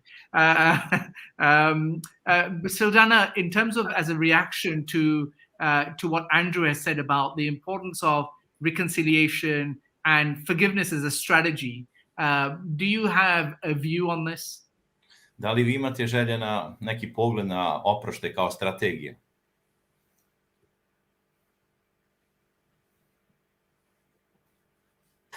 Da, imam kao strategiju da je moguće u regionu Zapadnog Balkana uraditi jedan dobar veliki projekat na polju praštanja. Yes, it is possible. It is possible to create a big project here in the Balkans that we will try to forgive each other. And we are trying that through this EduBalkan community. Fantastic. And say, Borko, can you say a little bit about the EduBalkan community? Yes, of course. It is based on the needs and aspirations of teachers all around to relive the system that we had in the past and try to connect, because we shared the same problems. We lived; they were our neighbors. And we need to share the experiences because we have similar problems in our classrooms. We are from the similar region. We are connected very closely through our work, even our bloodlines and the history, everything we had. We were once one system. So it is easier to build up on the basis of that old system than to maybe try to build a new one. It is very hard, especially in this part of Europe, to create something new. So we're trying to rebuild something that may have worked once. Okay, and we have a lot of emotions, old emotions, and a lot of perspectives to share among each other, and maybe that can help us in the future to try to build that new system or old one, because we are still looking, we are still searching for an answer. Well, thank you all for participating in the segment for the plenary of the World Education Week. We have one surprise for you. So Andrew, Zeljana, and of course, Borko, you know what it is. If I can just ask you to hang backstage You have backstage passes to what is an incredible closing performance we're expecting from an education leader from the Balkans. And so I'm going to put you backstage and bring Falawe back front, and we'll come back to you in a second. Thank you so much for participating. Thank you. So Falawe, when we think about World Education Week, we're at this stage where we're at this end now, and I'm a stickler for timing. And so, tell us in terms of what is it you've heard that has perked up your ears in the second half of this discussion. You're on mute. Vikas, thank you so much for bringing me back. But I couldn't think of a better way for us to have ended today's plenary, without this session, this conversation that you just came out of, talking about the value of forgiveness. And the reason why I say this is because, first of all, even in my own personal leadership, I see the importance of forgiveness to thrive and to be able to progress. But even in schools and with teachers and educators, you'll find that, educators or parents, everyone is angry with either government, with regulators, teachers are angry with parents and what have you. And so you cannot overlook and underestimate the importance and the value of forgiveness. So I just think that for me was just such a memorable way and such an important way to close today's plenary. So that is a big takeaway for me from this event, because it not only applies to school systems, but even to, to colleagues who are in leadership positions and to me personally. So I really enjoyed that, and I'm taking a lot away from that conversation you just finished. Well, thank you so much, Falawe. And, I just wish all the schools and all the leaders that are watching this, a fantastic World Education Week. Our team has tried to perform its very best in making sure that we can facilitate these opportunities. And there are some 120 events taking place between today and next Friday that you're able to go and actually buy a free ticket from our ticketing platform, from our website, and attend. So that the idea is that we can share what these schools are doing with the rest of the world as a means of trying to inspire them, and for them to get new ideas as to how others have taken this journey towards school improvement. So without further ado, I should in my vote of thanks, obviously thank our sponsors, because without them, simply speaking, none of this is possible. And so I want to thank the Templeton World Charity Foundation, the Lego Foundation, and the Lehman Foundation for all their support towards this event. And I wish them the very best. I know that they are all supporting various events next week, which I'm thankful to them for as well. So it's not just a financial contribution. They're bringing their might and their intellect and their research and their best practices as well, which I'm very thankful to them for. It goes without saying that I thank our colleagues. Quite a few of my colleagues haven't slept for a few days. And so I'd like to thank, obviously, Kirsten, Obasanjo, Daniel, Mike, Marine, Lawrence, and I shouldn't forget our incredible community of country ambassadors and ambassadors, as well as our alliance members of some 93 NGOs from around the world that have joined hands with us in this mission. And of course, last but not least, I want to thank Falawe, the CEO of Teach for Nigeria, for her partnership in making this happen. Falawe, Vikas, we should be thanking you too. You're very welcome. But thank you so much for your leadership, Vikas. And thank you for a successful event. It's been so seamless. And obviously, a lot of this also has to do with your leadership, and it's a testament, to all the efforts that you've put in. So thank you, Vikas, and thank you for the opportunity and privilege, to be part of this. I really appreciate it. Thank you. Pleasure. And now we have the one and only Borko Petrovic, who's going to sing us out of this plenary. Borko, I know that this is now becoming a long-standing tradition in our events where we ask a teacher to close this conference. And so over to you, sir. Thank you, because these discussions with Vikas always fly me to the moon, and I'm always interested in what spring is like on Jupiter and Mars, and that is in other classrooms all over the world, because we are the world, and thank you for that, dear Vikas. And that is why here comes the good old Frank. Fly me to the moon, let me play among the stars. Let me see what spring is like on Jupiter or Mars. In other words, hold my hand.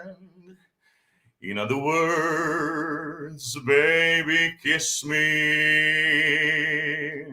Fill my heart with song and let me sing forevermore. You are all I long for, all I worship and adore. In other words, please be true, yeah. In other words, T4, I love you. Take it, Vikas. Have a great week, people. Thank you, everyone. We'll finish on this note. Let's make sure that every school in the world hears about the world's best school prizes. It's over to you now.